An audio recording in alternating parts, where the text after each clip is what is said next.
تبارك وتعالى فما لهم عن التذكرة معرضين كأنهم حمر مستنفرة فرت من قسورة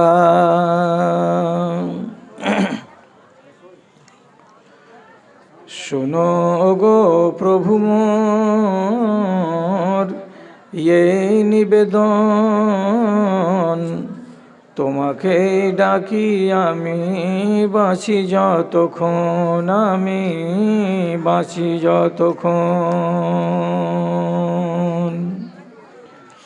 প্রবাহিত নদী নালা কুলু কুলু টানে, তোমাকে ডাকে এরা শুধু মনে প্রাণে, এরা শুধু মনে প্রাণে।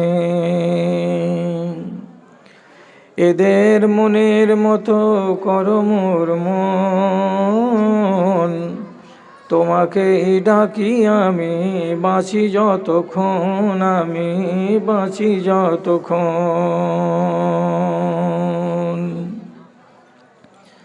থেকে থেকে শুনি রাতে কত পাখি ডাকে, থেকে থেকে শুনি রাতে কত পাখি ডাকে।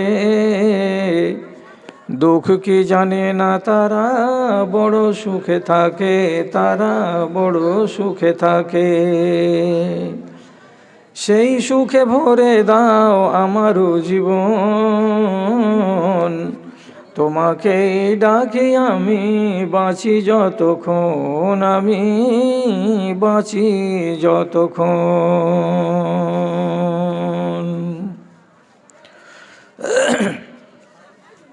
মাননীয় সভাপতি সাহেব, সমবেত এই গ্রামের বিভিন্ন প্রান্ত থেকে মসজিদের একরাশ ভালোবাসাকে বুকে নিয়ে ও ইমানি জজবাকে সাথে নিয়ে উপস্থিত বিভিন্ন শ্রেণীর আমার প্রাণের ভাই এবং বন্ধুগণ, তথা মজলিসের এক পার্শ্বে আড়ালে পর্দার মধ্যে বসে থাকা আমার স্নেহের মা এবং বোনেরা, আল্লাহ তাআলার শুকরিয়া আদায় করছি প্রথমে এই অজুহাতে যে আপনারা এই আশুটোলা কাহালার লোক, প্রতিবেশী গ্রামের মানুষ। কেন যে আমার জন্ম হচ্ছে বিশনপুর গ্রামে, এখান থেকে মেরে কেটে 10 থেকে 15 কিলোমিটার দূর আপনি অবস্থান করছেন, অথচ 65 বছর বয়স আমার হয়ে গেল, আর বক্তৃতার জীবনে পা রাখা 50 বছরের কাছাকাছি হলো, কিন্তু জীবনে এই গ্রামটাতে আসার আমার সুযোগ হয়নি। আল্লাহ তাআলা হয়তো কলমে লিখেছেন আজকের দিনটা, এর আগের দিনগুলো লিখেননি বলেই আমি আসতে পারিনি। আজকে এসেছি, আপনাদের উপস্থিতি দেখে ভালো লাগলো। এবার কথা যে বলতে আরম্ভ করলাম আমি, তো আমার সাথে সঙ্গ দেবেন, কতক্ষণ যে দেবেন সেটা জানি না। অতএব শুরুটা ভালো হলো, শেষটা ভালো হবে কি না এটা আল্লাহ রাব্বুল আলামিন জানেন। তবে আমি আমার মতো করে কথা আরম্ভ করছি। আমি ভাইদেরকে বলছি, মায়েদেরকে বলছি, আপনারা আমার কথাগুলোর প্রতি একটু কান খাড়ো করেন। কেন আমি টেপ রেকর্ডের মতো একদিক থেকে বাজবো, আর কেউ কথা আমার শুনছে না শুনে না এটা আমি দেখব না, তা হবে না।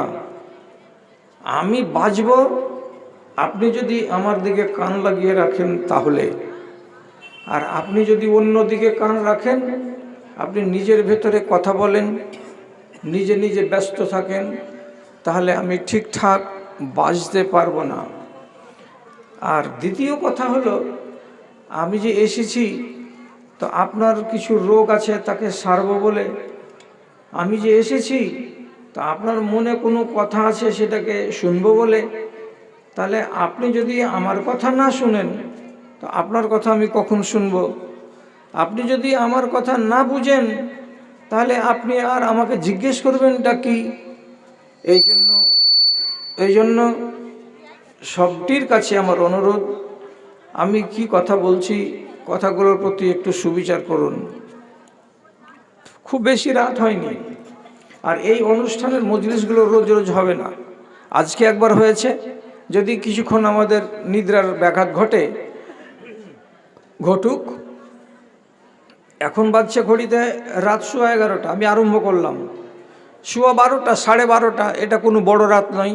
এ পর্যন্ত যদি সঙ্গ দেন তাহলে আলহামদুলিল্লাহ। এবার কথা আরম্ভ করলাম। কতটি লোক আমার দিকে আছেন কান দিয়ে, আমি তা দেখছি, বিচার করছি, মাঝে মাঝে আপনাদেরকে জিজ্ঞেস করব।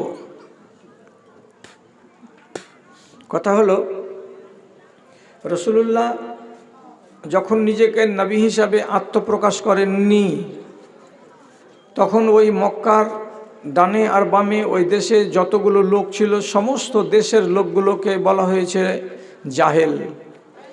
জাহেল মানে কি? মূর্খ। তাহলে যুগটাই হলো মূর্খদের যুগ। তো মূর্খ কেন বলা হলো, জাহেল কেন বলা হলো ওদেরকে? ওরা কি আমাদের মতো জ্ঞানবান মানুষ ছিল না? ওরা কি খাই না দেয় না? ওদের কি সমাজ ছিল না? বিবি বাল বাচ্চা ছিল না? ওদেরকে কিসের জন্য বলা হলো যে এরা হলো জাহিলিয়াতের যুগ? তাহলে আপনাকে আমি বলতে চাইছি, আইন যদি কেউ ভাঙে তাহলে সে লোকটা হলো অপরাধী, আর আইন যদি কেউ মানে তো সে হলো শান্তিপ্রিয় লোক। আইনকে যারা মেনে চলে তারা ভদ্র, তারা সভ্য, আর আইন যারা মেনে চলে না তারাকে বলা হয় অভদ্র, তারাকে বলা হয় অসভ্য। তো সেই যুগের মানুষের কাছে আইন ছিল না, নিয়ম শৃঙ্খলা বলে কোনো জিনিস কিছুই ছিল না। নিয়মটা কি ছিল? জোর যার, মুলুক তার। যার বাহুতে বেশি বল আছে সে মেরে থাপড়ে যেভাবে পারছে নিজের সংসার চালাচ্ছে। এটাই ছিল সেই দিনের নিয়ম। তাহলে এরকম যদি নিয়ম থাকে তো ওইখানে কি আর শান্তি থাকবে? ওইখানে কি আর মানুষেরা শিক্ষিত হবে? আর ওইখানকার মানুষেরা কি ভদ্র হতে পারবে? সোজা সোজা কথা, এরা তো জাহেল এবং এরা মূর্খ হবেই। সে যুগের মানুষের আপনাকে একটা উদাহরণ দিচ্ছি, শুধু একটা উদাহরণ। কি উদাহরণ আপনাকে দেব? হযরত আলী রাদিয়াল্লাহু তাআলা আনহু বিবাহ করেছিলেন নবীজির বেটি ফাতেমাকে। তো বিদায় হয়নি, বিবাহ করে রেখে দিয়েছিলেন বাপের বাড়িতে। বিদায় হবে তো তার আগে কিছু মোহরানা দিয়ে খাইয়ে দাইয়ে নিয়ে যাবে নিজের স্ত্রীকে। তো তার নিজের ছিল একটা উট, আর বদরের যুদ্ধের দিন ভাগ পেয়েছিলেন আর একটা উট দিয়ে। হযরত আলী মালিক হয়েছিলেন দুটা উটের।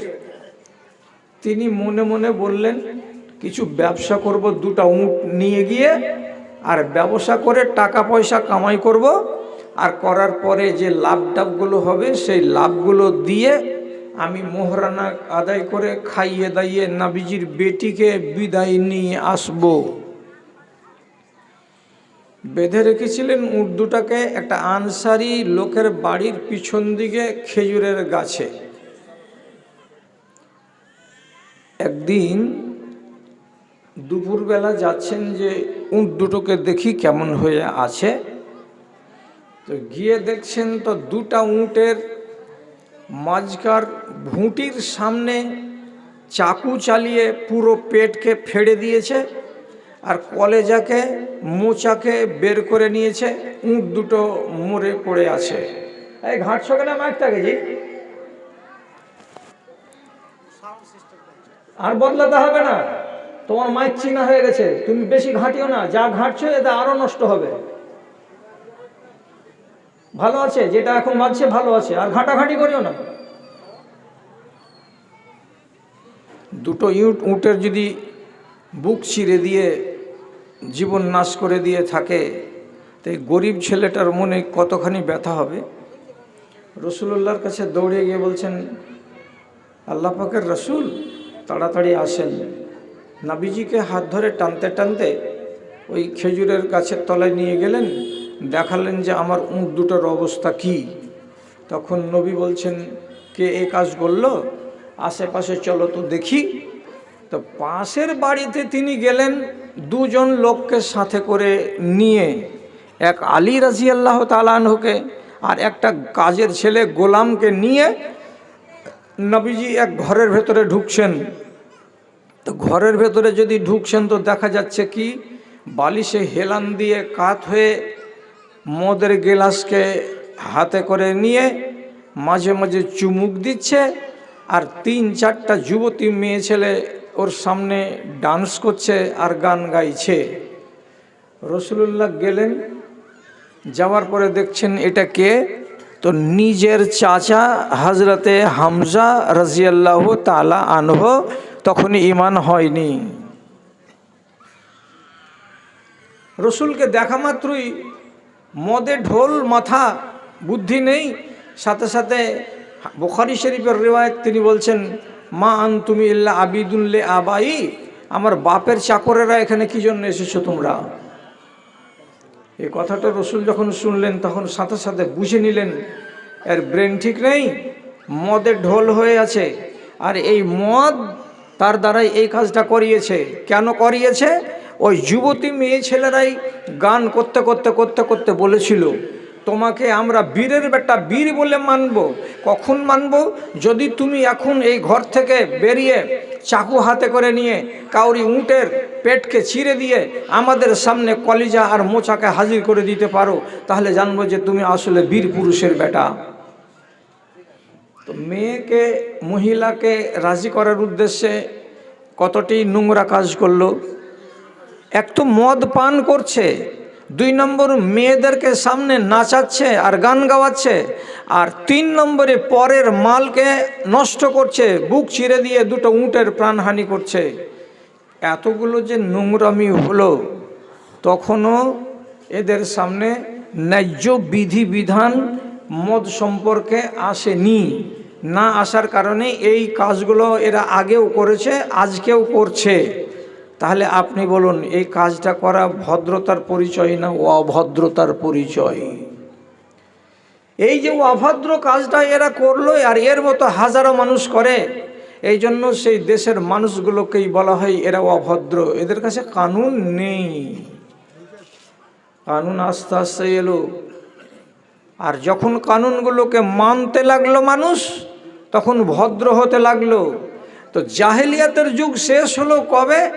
কোরআন নাজিল হওয়া যেদিন শুরু হলো, এবং নবী যেদিন বললেন যে আমি তোমাদের সামনে নবী এসেছি তোমাদেরকে কিছু শিক্ষা দেওয়ার জন্য, এবং তোমাদের হাত ধরে জাহান্নামের আগুন থেকে টেনে জান্নাতের দরজা পর্যন্ত নিয়ে যাব বলে আমি এসেছি, তখন রাসূলুল্লাহ একটা একটা একটা করে তাদের ভুলগুলোকে দূর করতে শুরু করলেন, আর ওই অসভ্য মানুষগুলো নিজেদেরকে সভ্য বানাতে শুরু করলেন। তারপর থেকে হলো কি শিক্ষিত যুগ, তারপরে হলো ভদ্রতার যুগ। এবার আমি বলি, এখন যদি এই জামানায় রাসূলুল্লাহর যুগে যে কাজগুলো হতো, সেই কাজকে বলার কারণে নবীজি বললেন তোমরা অভদ্র এবং তোমরা জাহান্নামের কিনারায় দাঁড়িয়ে আছো, আর সেই কাজ যদি আজ 1450 বছর আগে আমি মালদা জেলার লোক আর আমরা মালদা জেলার অধিবাসী মুসলমান হয়ে করি, তাহলে আপনি বলুন আবার আমরা জাহান্নামের দোরগোড়াতে খাড়ো আছি কি না? আমি আর এক ধাপ হলে জাহান্নামের কিনারায় গিয়ে পড়বো, এ কথাটা আল্লাহ তাআলা কোরআনে বলেছেন। তোমাদের হাত ধরে টেনে নিলাম, তোমরা মন্দগুলো ছেড়ে দিলে, আর মন্দ ছেড়ে দিলে বলেই তোমরা জাহান্নামের আগুনে পড়লে না, নাহলে তোমরা জাহান্নামের আগুনে সবাই জ্বলতে দাউ দাউ করে। তাহলে তারা মন্দকে ছেড়ে দিয়ে তারা নিজেদেরকে সভ্য বানিয়েছে, মন্দকে ধরে রেখে নয়। সে যুগের আর কি মন্দ ছিল? জানে মেরে দেওয়া, কোনো বিচার হতো না। কোনো মেয়ে ছেলের ইজ্জতকে লুটে নেওয়া, কোনো বিচার হতো না।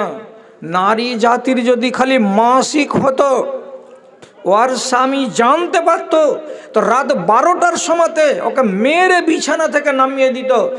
অপবিত্র মেয়ে ছেলে, তুমি আমার পাশে থাকবে কেন? আর আমার চকিতে আর আমার বালিশে মাথা দেবে কেন? আমার মশারির তলে তুমি ঘুমাবে কেন? বেইজ্জত করে তাকে নিচে নামিয়ে দিয়েছে। এগুলোই ছিল অভদ্র কাজ। এবং মেয়ে ছেলের বিবাহের আগে বাপ নিজের বেটিকে 10টা বেটা ছেলের কাছে যাওয়ার সুযোগ করে দিত।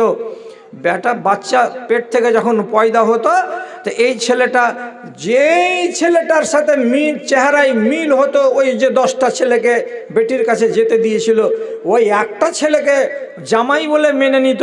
আর বাকি 9টা ছেলের কোনো কথাই হতো না যে তোরা আমার বেটির কাছে থাকলি তো টাকা দে, এমন কথাটা কেউ প্রশ্ন তুলতো না। তাহলে এদের ভেতরে নোংরামি কত ছিল। আপনাকে শিখাতে বেশি পারবো না, আপনারা অনেক শিক্ষিত লোক। নিজের বাপকে মাটি দেওয়ার পরে কোনোদিন আমি আর আপনি বাপের কবরকে জোগাতে গেছি? না, যাইনি। আমরা জোগাই না বাপের কবর ও মায়ের কবর। কিন্তু আরব দেশের লোকেরা এক যুগে মাটি দেওয়ার পরে নিজের বাপ আর মায়ের কবরকে জগিয়েছে। কেন জগিয়েছে? যদি না জোগাই তো সে দেশে একগুলো অভদ্র লোক আছে, রাতের বেলায় আসবে, পাটাতনকে সরিয়ে দেবে, লাশটার গা থেকে 7 মিটার কাপড়কে খুলে দিবে, লাশকে নাঙ্গা করে রেখে দিয়ে বাড়ি চলে যাবে। এ কত বড় অভদ্র আপনি একটু কল্পনা করে দেখুন তো। এগুলো হয়েছে সেই যুগে, কোনো আইন ছিল না। সাবিত বিন কায়েসের মতো সাহাবী, উনি রাসূলুল্লাহর কাছে ইসলাম কবুল করার পর বলছেন, আমি আমার 5টা বেটিকে জীবন্ত অবস্থায় মাটি খুঁড়ে পুঁতে দিয়েছি, মরা পুঁতিনি, জিন্দা পুঁতেছি। কয়টা? 5টা। কেন করলি বাবা এই কাজ? বেটি যদি বেঁচে থাকে তো আমার মুখ পুড়বে আগামী দিনে, তার জন্য আমি বেটিকে বাঁচিয়ে রাখিনি। আমি বাপ হয়ে পুঁতে দিয়েছি 5টা বেটিকে। আপনি ভাবতে পারেন তাহলে লোকটার হৃদয়ের ভেতরে কত রব্বুল আলামিন কত কোয়ালিটির এবং কত কঠিন পাষাণ দিয়েছিলেন, যে নিজের ঔরুস জাত বাচ্চাকে জীবন্ত অবস্থায় মাটির ভেতরে পুঁতে দিতে পারছে। ওর গা কাঁপে না, ওর চোখ দিয়ে এক ফোঁটা পানি বের হয় না। তাহলে পরিবেশটা কি ছিল? সব দূর হয়ে গেল, সব দূর হয়ে গেল। এবার আপনি বলুন, এইখানে যারা বসে আছেন তারা আস্তে আস্তে ওই মানুষগুলো ভদ্র হয়েছে না হয়নি? মদ তারা ছেড়েছে না ছাড়েনি? চুরি করা তারা বাদ দিয়েছে না দেয়নি? লুটে নেওয়া মাল সেগুলো তারা বাদ দিয়েছে না দেয়নি? মেয়ে ছেলেদেরকে বেইজ্জত করা এবং তাদের আবরুকে লুটে নেওয়া তারা ছেড়েছে না ছাড়েনি? এবং বাচ্চা মেয়েকে জীবন্ত কবর দিয়ে দেওয়া তারা রহিত করেছে না করেনি? তারপরে তারা নিজেদেরকে সম্মানের আসনে অধিষ্ঠিত করলো। হযরতে উমর রাদিয়াল্লাহু তাআলা আনহু তিনি নিজে বলছেন, আমরা ছিলাম সারা দুনিয়াতে সব থেকে ছোট লোক, আমরা ছিলাম নিকৃষ্ট জাতি। আমাদের মতো নিকৃষ্ট জাতি আল্লাহর দুনিয়াতে কেউ ছিল না। আমরা মুর্দা খেয়ে নিয়েছি, মরা জানোয়ারকে ফেলতাম না, খেয়ে নিতাম। আমরা আমাদের বাপ মরে যাওয়ার পরে বাপের অন্য বাড়িওয়ালিকে, যেটার পেট থেকে আমি হয়েছি ওইটাকে বাদ দিয়ে অন্য বাড়িওয়ালিকে বেটা হয়ে আমরা বিবাহ করে নিয়েছি। আমরা এত বড় জালিম ছিলাম। আর ওই কাজ ওই কাজ ওই কাজ ওই কাজ এগুলো আমরা সবই করেছিলাম। আমাদের মতো নিকৃষ্ট জাতি আল্লাহর দুনিয়াতে কেউ ছিল না। তারপরে তিনি বলছেন, আযযানাল্লাহু বিল ইসলাম, আল্লাহ তাআলা ইসলাম আমাদের সামনে এনে দিলেন, আর কোরআন মাজিদ আমাদের সামনে এনে দিলেন। দেওয়ার পরে আমরা যখন তাকে মেনে নিলাম, তখন আল্লাহ রাব্বুল আলামিন আমাদেরকে সম্মানের জাতি, আমাদেরকে ইজ্জতের জাতি হিসেবে দুনিয়াতে প্রতিষ্ঠিত করলেন। আমাদের মতো ভদ্র আল্লাহর দুনিয়াতে আর কেউ নেই, আমাদের মতো সম্মানী জাতি আল্লাহর দুনিয়াতে আর কেউ নেই। তাহলে আজ আমরা ভদ্র জাতি। এখন আমার আফসোস হলো এই রাসূলুল্লাহর যুগে যে ঘটনা হয়েছিল, যার মূলে আল্লাহ তাআলা বলেছিলেন তোরা মূর্খ আর তোরা জাহান্নামের কিনারাতে খাড়ো আছিস, ওইগুলো যদি আজ আমার এই জমানায় দেখতে পাওয়া যায়, তাহলে আপনাকে বলতে হবে উত্তরটা, আপনি কি অভদ্র জাতি হবেন না?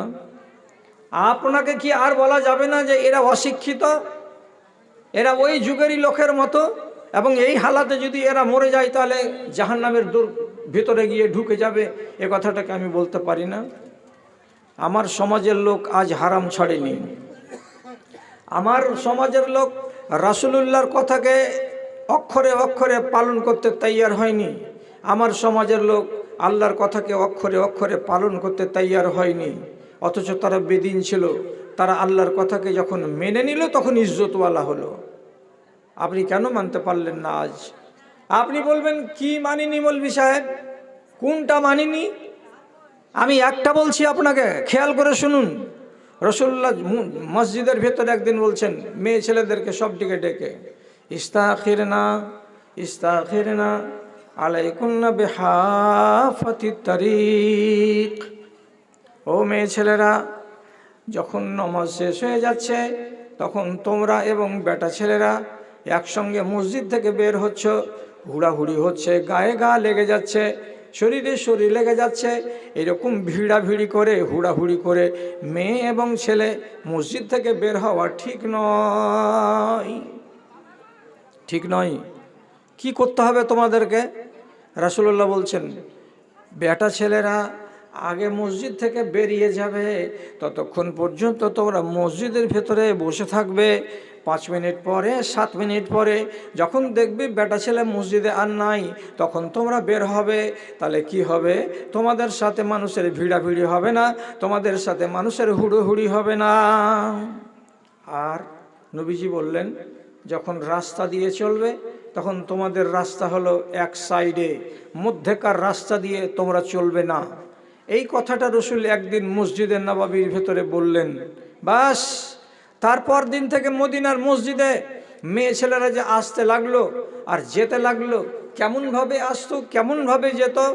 নিত্যদিন স্বামীর কাছে গিয়ে কত কত মেয়ে ছেলে শিকায়ত করে বলতো, আজ আমার ওড়নিখানটায় একটু ছিঁড়ে গেছে জি সোহাগীর বাপ। কেন ছিঁড়ল রে? যেহেতু টাটির কিনারা কিনারা, রাস্তার কিনারা কিনারা হেঁটেছি, কখনো আঁচড় লেগে গেছে, কখনো শাড়ি ছিঁড়ে গেছে।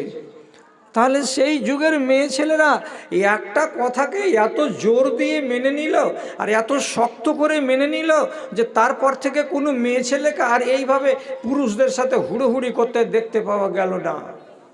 এখন আমি যদি সম্মানের সাথে জিজ্ঞেস করি, আমি যদি সব ভাইটিকে আর সব বোনটিকে নিজের ভাই আর নিজের বোন বলে মেনে আমি যদি ভদ্রতার সাথে জিজ্ঞাসা করি, আজকের দিনের মায়েরা আর আজকের দিনের বোনেরা নিজেদের প্রয়োজনে বাজার যায়, রতুয়া যায়, চাচল যায়, মালদা যায়, তখন কি তারা আল্লাহ তাআলার এই নিয়মটাকে রক্ষা করে চলে না রক্ষা করে চলে না?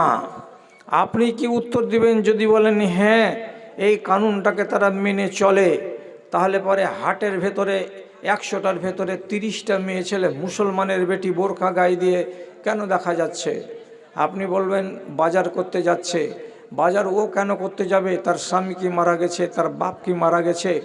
হাটের ভেতরে ভিড়ে একটা নারী যে চলবে, তার হাত অন্যের হাতে, তার গা অন্যের গায়ে, তার শরীর অন্যের শরীরে লাগবে না, তার গ্যারেন্টি আমাকে কোন লোকটা দিতে পারে? এক কথায় উত্তর হলো এই, আজকের জামানার নারীরা আল্লাহ পাকের নবীর যুগের নারীদের মতো এখনো হতে পারেনি। আপনাকে বলি এইবার, আপনি তো আমার ভাই, আপনাকে না বললে অন্য আর কাকে আমি বলতে যাব? সবাই যখন মেনে নিয়েছে তখন আপনি কি মেনে নিয়েছেন? আল্লাহ রাব্বুল আলামিনের কানুনকে মেনেছেন না মানেননি? উদাহরণে একটা শুধু দিচ্ছি, কি যখনই নতুন কোনো বিধান কানুন আসমান থেকে আসতো, রসুলুল্লাহ একটা লোককে দিয়ে গোটা এলাকায় খবর করিয়ে দিতেন। চৌরাহাতে চৌরাহাতে দাঁড়িয়ে ওই লোকটা ঢোল দেওয়ার মতো করে চিৎকার করে বলে দিত, মানুষেরা আজকে এই বিধান নাজিল হয়েছে আল্লাহর রসুলের উপরে। খেয়াল করে শুনবেন, কাহালার লোক, আপনাদের কাছে দ্বিতীয়বার আর আসতে পাবো বা পারবো কি না আমি জানি না, ভালো করে খেয়াল করেন কথার দিকে। সূরা মায়েদার একটি আয়াত নাজিল হলো, সেই মায়েদার আয়াতে লেখা আছে কি, তোমরা জুয়া খেলা আর মদ খাওয়া জিন্দেগির মতো বন্ধ করে দাও, এটা হলো শয়তানের কাজ। যারা এই কাজ করবে তারা শয়তানের দলে নাম লিখিয়ে তার অন্ধভক্ত হয়ে মরবে, কবরে যাবে, কবর থেকে উঠে হাসরের ময়দানে ইবলিশের পিছনে পিছনে জাহান্নামে যাবে। সুতরাং দুটো জিনিস থেকে সাবধান হও, একটা হলো মদ নেশা, আর একটা হলো জুয়া। এই দুটো জিনিস তোমরা নিজেদের কাছে আসতে দেবে না। এই আয়াত যখন নাজিল হলো, যে লোকটা মুনাদি করে মানে আওয়াজ দিয়ে বেড়াই, সেই লোকটা বলতে বলতে বলতে বলতে আপনাদের গ্রামের যেমন উত্তর মাথাতে একটা ত্রিমোহনী আছে, ওই ত্রিমোহনীর কাছে দাঁড়িয়ে আল্লাহ পাক রাসূলের মুনাদি আওয়াজ দিয়ে বলছে, ও লোকেরা, আজকে বেলা 10টার সময় রাসূলুল্লাহর উপরে চিরজীবনের মতো মদকে এবং জুয়াকে হারাম করে দেওয়া হয়েছে। আজ থেকে তোমরা মদ এবং জুয়ার নিকটবর্তী হবে না। শুনলো, অনেক লোক শুনলো। ওখানে ছিল একটা মদের দোকান। শিখে রাখেন, কাজ দিবে। শিখে রাখেন, কাজ দিবে। আমি চেঁচাই না, চেঁচিয়ে কথা বলি না। আমার বয়স 65 বছর। আমি টিম টিম করে যে কথাগুলো বলছি আপনি মগজে সংরক্ষণ করুন। ওখানেই ছিল একটা মদের দোকান। দোকানদারের নাম আবু তালহা। দোকানে মালকে ঢেলে ঢেলে গ্রাহকের হাতে তুলে দিত। যে ছেলেটা, তার নাম হলো আনাস রাদিয়াল্লাহু তাআলা আনহু। বয়স তার 15 বছর। বাড়ি গিয়ে খবর দিচ্ছেন নিজের মালিককে, আনাস, মালিক সর্বনাশ। কি হলো রে বাপ? এক্ষুনি খবর পেলাম মদ এবং জুয়াকে জীবনের মতো হারাম করে দেওয়া হয়েছে। নেশা দ্রব্য জিনিস চলবে না। আর কি করবেন? দোকানে এখনো 9 কলসি মদ আছে। কোনোটা জব থেকে তৈরি করা মদ, কোনোটা কিশমিশ থেকে তৈরি করা মদ, কোনোটা খেজুর থেকে তৈরি করা মদ, কোনোটা ডালিমের রস থেকে তৈরি করা মদ, কোনোটা চাউল ভিজিয়ে তৈরি করা মদ। যে যেটা খাই তার জন্য সেটাই ব্যবস্থা। এখন এতটি মদকে যদি তুমি ফেলে দাও, অনেক টাকা লস হয়ে যাবে। কি করবা বলো? এখন আপনার মন কি বলছে? হারাম আয়াত চলে এলো, এটা চলবে না। তো চলবে না তো এ তো বলতে পারে যে 9 কলসি মদ এইটিকে বিক্রি করে নিব, নেওয়ার পরে আর আনবো না, এটাই তো বলতেন। কিন্তু তিনি কি করলেন? আমারা গোলামাহু, তিনি নিজের চাকরটাকে বলছেন, গলির দিকে যাও, একটা এত বড় ইট কিংবা পাথর হাতে করে আনো। পাথরটা নিয়ে এলো। নিয়ে আসার পরে প্রত্যেকটা কলসির তল দিকে একটা করে আছাড়, একটা করে আঘাত মেরে মেরে মেরে মেরে কলসিগুলোকে ফাটিয়ে দিল।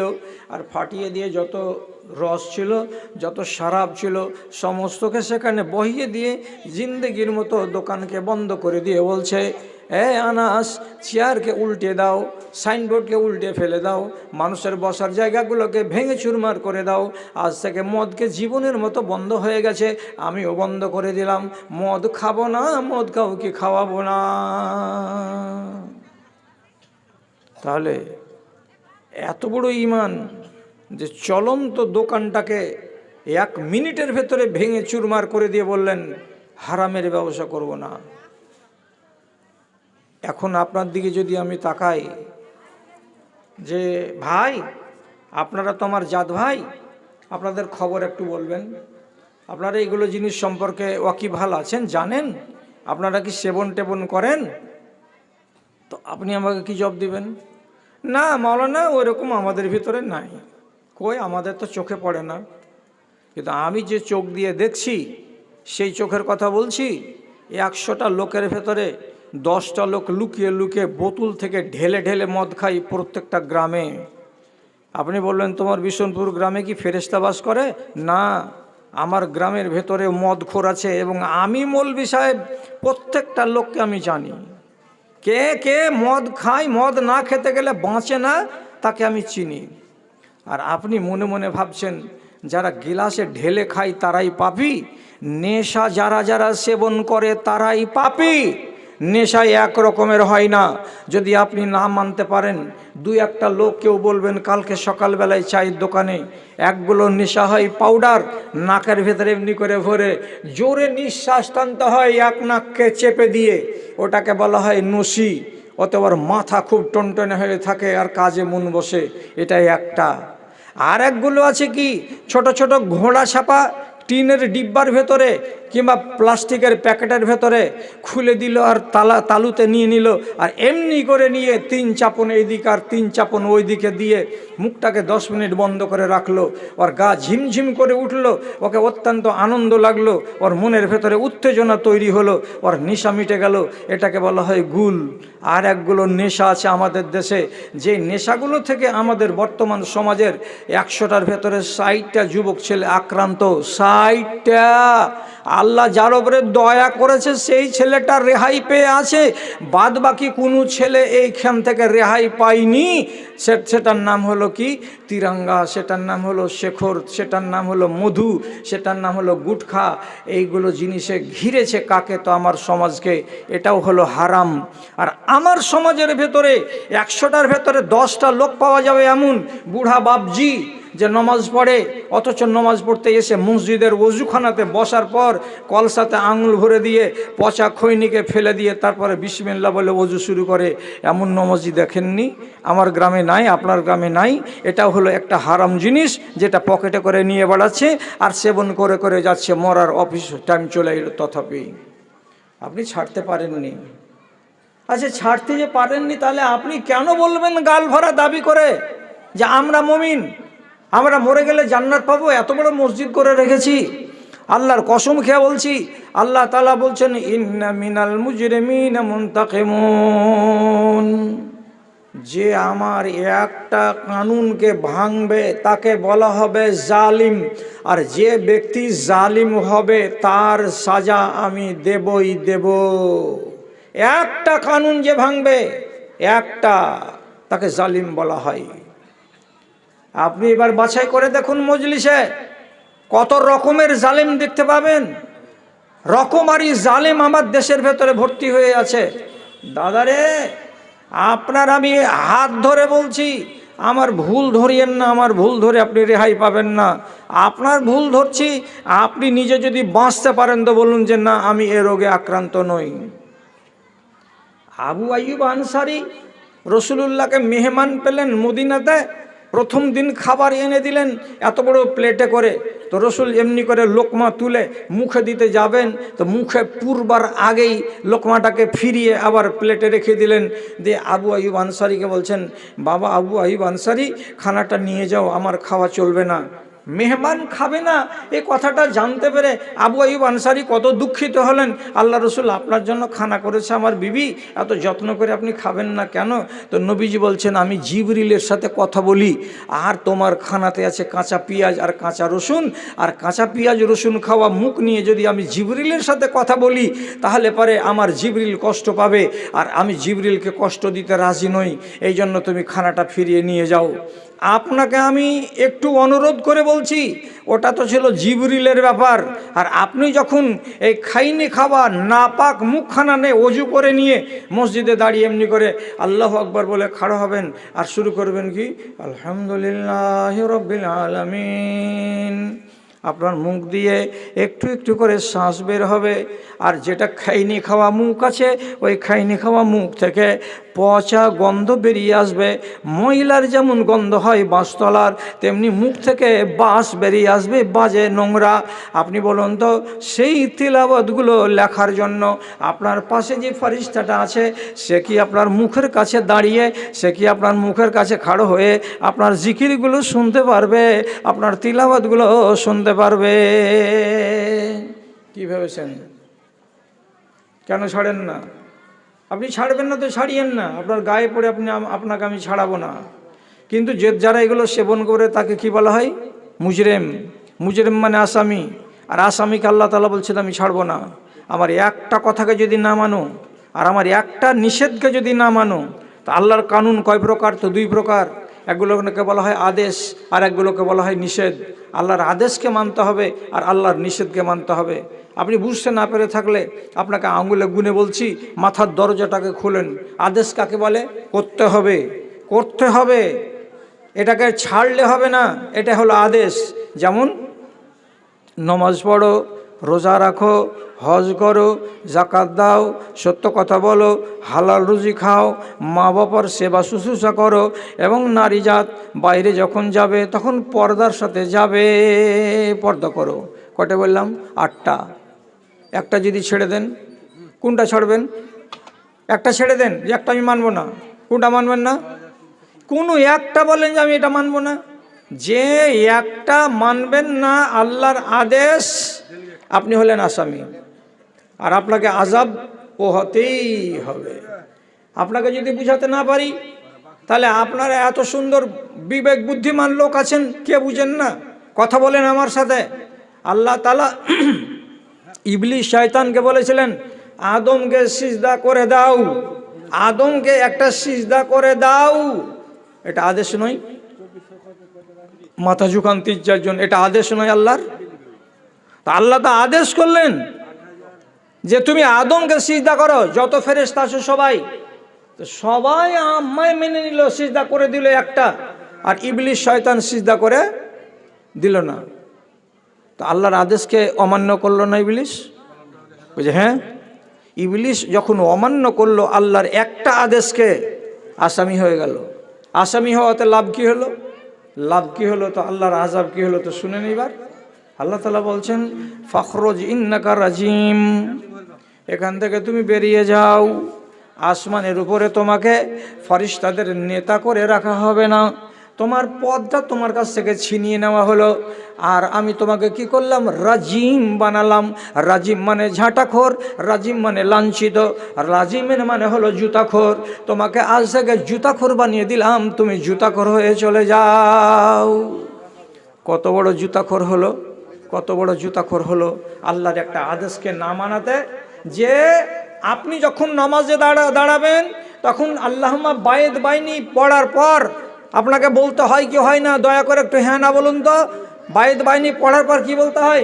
আউযু বিল্লাহিস সামিউল আলিম, তারপরে মিনাশ শাইতানির রাজিম, তারপরে বিসমিল্লাহির রহমানির রহিম, তারপরে শুরু করতে হবে কি? আলহামদুলিল্লাহি রাব্বিল আলামিন। তাহলে নমাজে গেছেন, তা আল্লাহ তাআলা বলছেন, এরে কাহালার লোক, নমাজে এসছিস? বলে হ্যাঁ। তো নমাজে এসছিস, ভালো কথা, কোরআন তেলাওয়াত করার আগে আগে তোকে জুতা মারতে হবে ইবলিস শয়তানের কপালে। কেন? যে আমি ওকে আযাবে ফেলেছি, একটা আমার আদেশকে উল্লঙ্ঘন করেছিল, তার জন্য ওর কপালে জুতা পড়ে গেছে। তাহলে পৃথিবীতে যত নর আর যত নারী আছে, নমাজে দাঁড়াতে গেলে কি বলে? আউযু বিল্লাহিস সামিউল আলিম মিনাশ শাইতানির রাজিম। আপনার ছোট এত বড় বেটিটা মক্তবে এসেছে আম্মা পাড়া হাতে করে, তা মুলবি সাহেব বলছে শুরু করো, আমি না শুরু করো পড়তে। তো একটা ছোট্ট মেয়ে সে শুরু করলো, তো প্রথমে কি বলছে? আউযু বিল্লাহি মিনাশ শাইতানির রাজিম বিসমিল্লাহির রহমানির রহিম। শয়তান যদি জিজ্ঞেস করে, আমি না তোর বয়স হলো 7 বছর, তোর কি আকাম করেছে রে মা বলতো? তুই কিসের জন্য আমার কপালে জুতা মারতে গেলি? তোর বাপ মারছে তো মারছে, এটা মারুগা, তুই একটা ছোট বাচ্চা কেন জুতা মারতে আলি? জবাব কি হবে? জবাব হবে এটাই, আল্লাহ রাব্বুল আলামিন আদেশ করেছেন সারা জগতের মানুষকে, মুসলমানকে, ইবলিস শয়তানকে সাজা দিয়েছি আমি, তোমরাও দুনিয়ার মানুষ তাকে সাজা দাও। একটা আদেশ না মানাতে জুতা চলছে। কতদিন থেকে চলছে? যেদিন মানেনি এই হুকুমটা তখন থেকে চলছে। আজ কাছাকাছি 11,000 বছর হয়ে গেল ঘটনা ঘটা। আর কিয়ামত যতদিন না হবে ততদিন চলবে এই ধারা। বুঝতে পারছেন আসামি কত বড় হয় মানুষ? শিখবার জন্য আপনাকে বলছি, আমি সময় কাটাবার জন্য বলছি না। আর একটা কথা শুনেন, আদমকে আর হাওয়াকে আল্লাহ তাআলা জান্নাতের মালিক বানিয়ে দেওয়ার পরে বলেছিলেন, যেখানে মন লাগে সেখানে ঘুরো, যে গাছের ফল খাওয়ার ইচ্ছা জাগে সে গাছের ফল খাও, কিন্তু এই মোটা গাছটার তলাতে তোমরা দুজন যেও না, ফল খাওয়া দূরের কথা।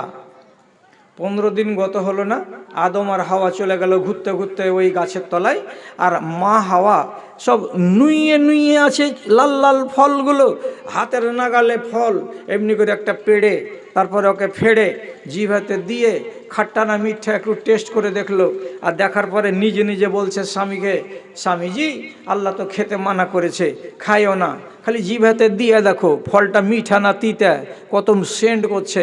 আমি দেখলাম তোর ফলটা টক মিষ্টি আছে। হযরত আদম বুঝতে পারলেন না, বিবির কথায় পড়ে উনিও জিভাতে এমনি করে দিয়ে বললেন, বলছে হ্যাঁ রে, একটু টক টক ভাব আছে আর মিষ্টি ভাব আছে, ভালো সুস্বাদু ফল।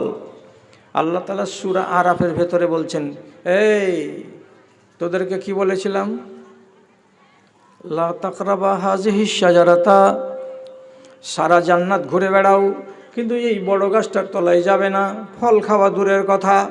তোমরা দুজন গাছের তলায় গেলে আবার একটা ফলকে পেড়ে তাকে ভেঙে দিয়ে তার টেস্টটাকে তোমরা জিভাতে দিয়ে চেখে নিলে। যখন এত বড় অপরাধ হলো, আল্লাহ তাআলা বলছেন তোমরা হলে আসামি, আমার নিষেধকে তোমরা মানোনি। নিষেধ কি নিষেধ করেছিলাম, গাছের গোড়ায় যেও না, না এটা কি, এটা নিষেধ নয়, নিষেধ থেকে দূরে থাকতে হবে। বুঝতে যদি না পারেন আঙুলে গুনেন। মদ খাওয়া চলবে না, সুদ খাওয়া চলবে না, ব্যভিচার করা চলবে না, পরনিন্দা করা চলবে না, ডাকাতি করা চলবে না, রাহাজানি করা চলবে না, বেপরদা হওয়া চলবে না, মা বাবার সঙ্গে নাফরমানি করা চলবে না। এগুলো ছেড়ে রাখতে হবে, এগুলো বর্জন করতে হবে। কেউ যদি একটা বর্জনকে না মানে, অর্থাৎ নিষেধকে নিষেধ বলে মানল না, তা আদম যখন নিষেধকে নিষেধ বলে মানেনি, তখন আল্লাহর উপরে আযাব পাঠিয়ে দিয়েছেন। কি আযাব এলো, 1 মিনিটের ভেতরে আদম এবং হাওয়ার গা থেকে জান্নাতি পোশাকগুলো সব খসে খসে জমিনে পড়ে গেল। মায়ের পেট থেকে যেমন বাচ্চা ভূমিষ্ঠ হয়, ওর গায়ে 1 ইঞ্চি কাপড় থাকে না, পুরো নাঙ্গা পয়দা হয়, ওই রকম 60 গজ হাত লম্বা, কত লম্বা বললাম, 60 গজ হাত লম্বা আদম এবং তার স্ত্রী অতটাই, 60 গজ হাত লম্বা পূর্ণাঙ্গ দুটা বেটা ছেলে এবং বেটি ছেলে। তাদের গা থেকে 250, 300, 400 মিটার কাপড় যা ছিল সব খুলে জমিনে পড়ে গেল এবং তারা দুজন নাঙ্গা হয়ে দাঁড়িয়ে আছে, দুজনের গায়ে কাপড় নাই। আল্লাহ সবই জানেন।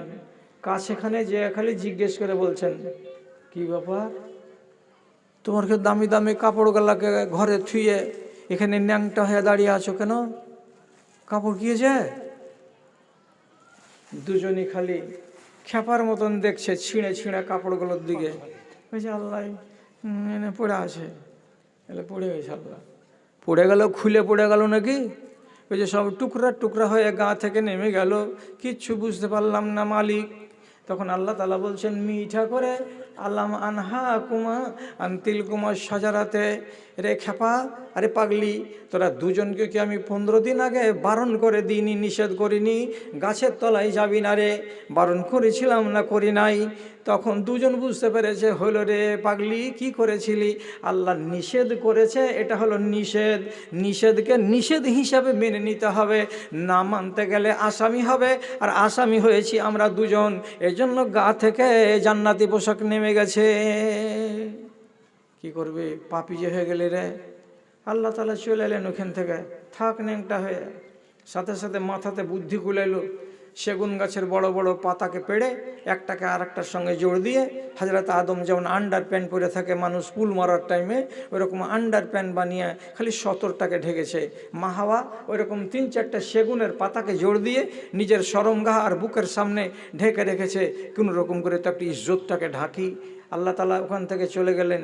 এরা দুজন লাগলো আল্লাহ তাআলাকে কাছে দোয়া করে কাঁদতে। কি করে দোয়া করলো, যতটি বুড়া বাবজিরকে জানা আছে, মরার আগে এই দোয়াটাকে দিনে যদি 25 বার করে পড়তে পারেন তো খুব ভালো কাজ হবে। আর যারা জোয়ান ছেলেপিলে আছেন, কমসে কম 2বার 4বার করে যদি পড়েন তো আল্লাহ তাআলা আপনার গায়ে পাপ রাখবে না, গুনাহ খাতা রাখবে না। দোয়াটা অত্যন্ত পরিচিত এবং ফেমাস। আর আমার মনে হয়, আমি তো ভালো করে চিনি না এই গ্রামের বেটি ছেলেকে, অন্যান্য গ্রামে আমি জানি যে বেটা ছেলের থেকে বেটি ছেলেরা একটু পরহেজগার বেশি হয়। এই গ্রামের মেয়েরাও যদি পরহেজগার হয় পুরুষদের তুলনায়, তাহলে এই দোয়াটা ওরা সবাই জানে, আপনারাও মনে হয় জানেন। কি বলে দোয়া করেছিল আদম আর হাওয়া, রব্বানা জালামনা আনফুসানা ওয়া ইল্লাম তাগফির লানা ওয়া তারহামনা লানাকুনান্না মিনাল খাসিরিন। কত যে কাঁদলো, কত দিন যে কাঁদলো, কয় সপ্তাহ যে কাঁদলো, কয় মাস যে কাঁদলো, কয় ফোঁটা পানি চোখ থেকে বের করলো, কিচ্ছু গুনে দিতে পারা যাবে না। সারা সারা দিন আর সারা সারা রাত মিয়া আর বিবি একই কথা, রব্বানা জালামনা, ওখানে যাই রব্বানা জালামনা, ওখানে যাই রব্বানা জালামনা। যখন এরকম করে পায়ে পড়তে লাগলো আল্লাহ রব্বুল আলমিনের আর কাঁদতে লাগলো, তখন রব্বুল আলমিন বলছেন, আদম রে আর হাওয়া রে, তোরা পাপ করার পরে যখন ভুল স্বীকার করলি, তখন যা তোদেরকে আমি ক্ষমা করে দিলাম, কিন্তু জান্নাতে রাখবো না। আল্লাহ মাপ দিল, কিন্তু বলছে জান্নাতে থো না। একই ডেটে তিনজনকে আল্লাহ তাআলা 7 আসমানের উপর থেকে জমিনে নামিয়ে দিয়েছেন। কে কে তিনটা? ইবলিস, শয়তান, আদম আলাইহিস সালাম এবং তার বিবি হাওয়া, তিনজন এসেছে। যতটি আশুটোলা কাহালার লোক আছো, ওরে দাদারা, জ্ঞানের দরজা খুললো না যে আল্লাহর কানুন হলো 2 প্রকার। আদেশকে যদি অমান্য করো তাও আল্লাহ নারাজ হবে, আর নিষেধকে যদি অগ্রাহ্য করো তাও আল্লাহ নারাজ হবে, আর দুজনের উপরে আল্লাহর আযাব পড়বে। তার চরম নিদর্শন হলো কে? তো এই তিনজন, এটা হলো ইবলিস, আর এটা হলো আদম, আর এটা হলো হাওয়া। এরা জান্নাতের সুখকে ফেলে দিয়ে দুনিয়াতে এসেছিল।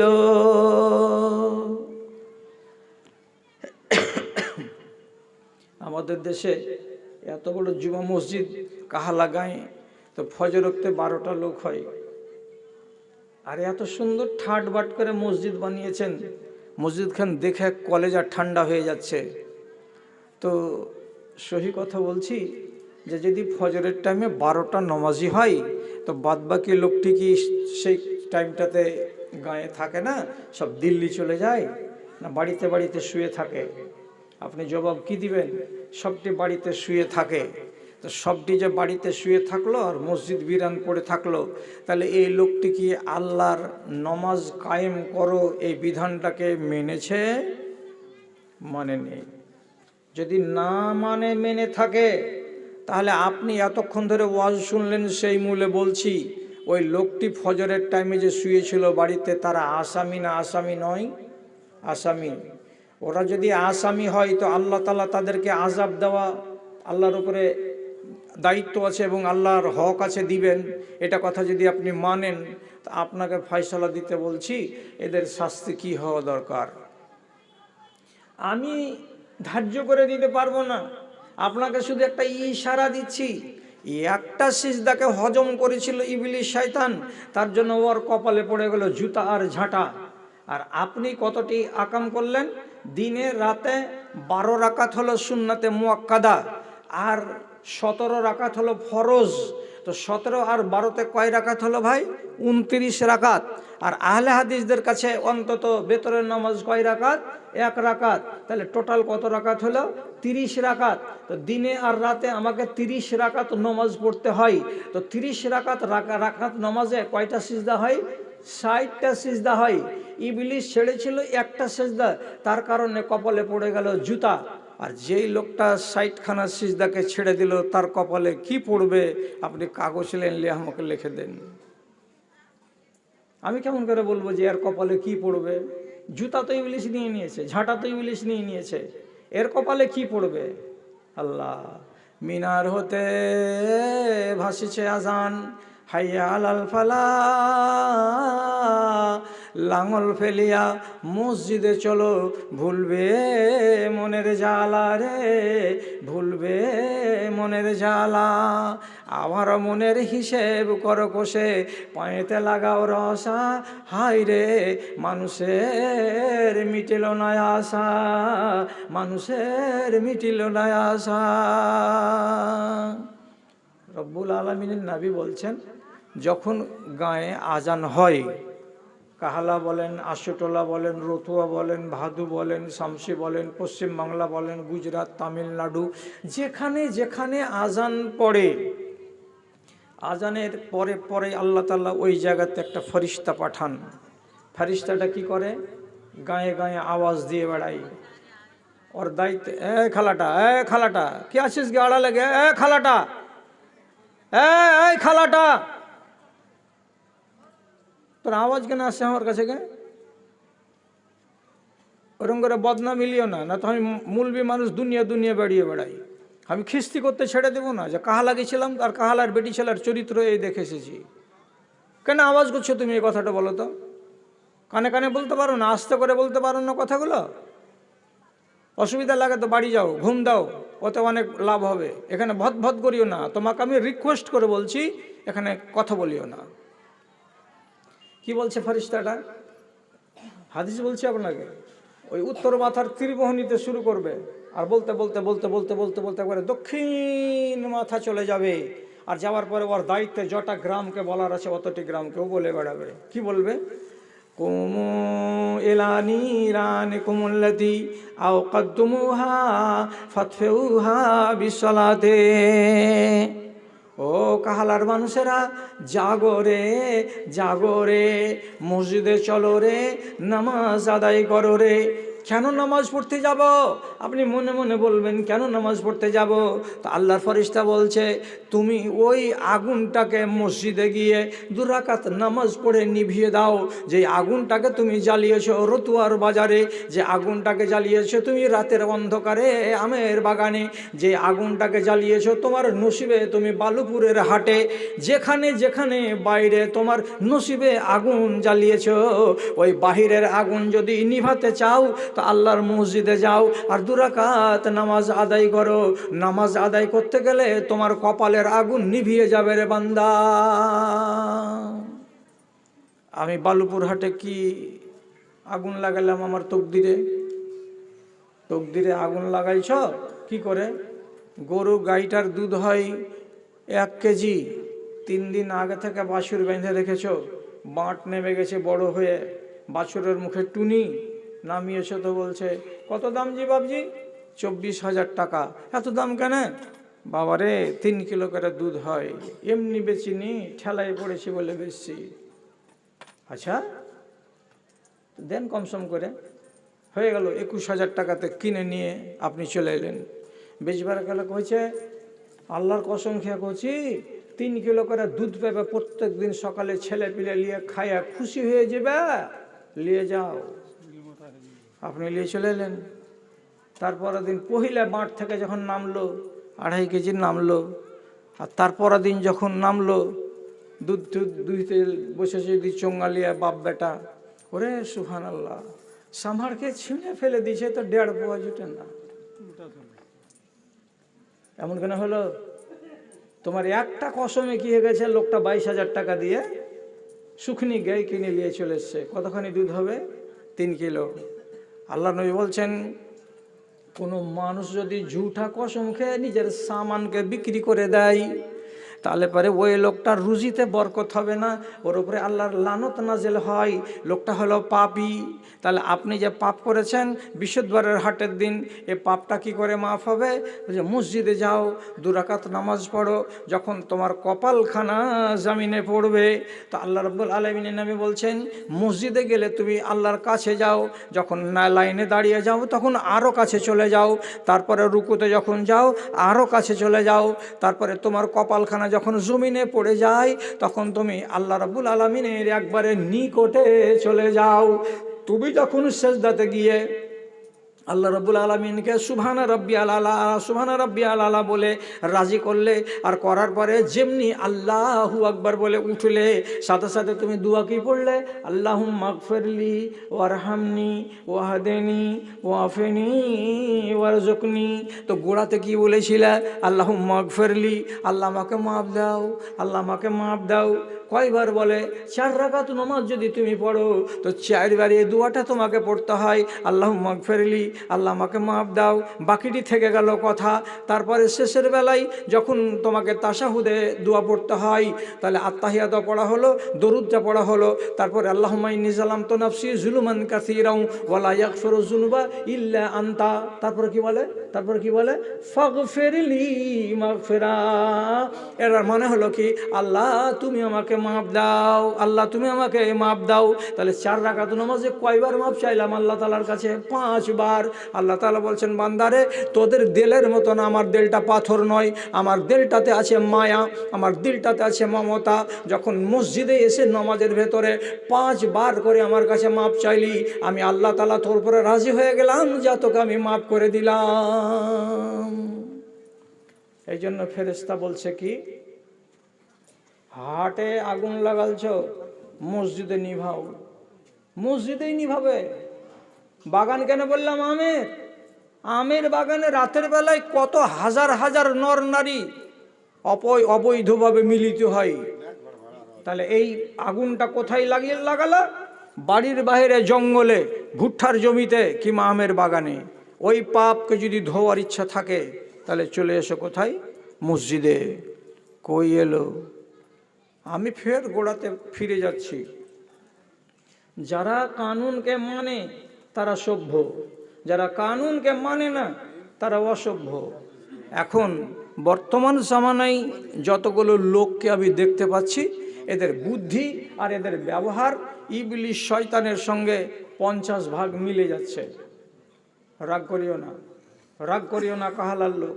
বুদ্ধিগুলো ইবলিশের সাথে মিলছে। কেন ইবলিশের সাথে মিলছে? আপনি রাগ করে বলবেন, মৌলী সাহেব বুড়া হয়ে গেছে তার জন্য এত কড়া কড়া কথা বলছো।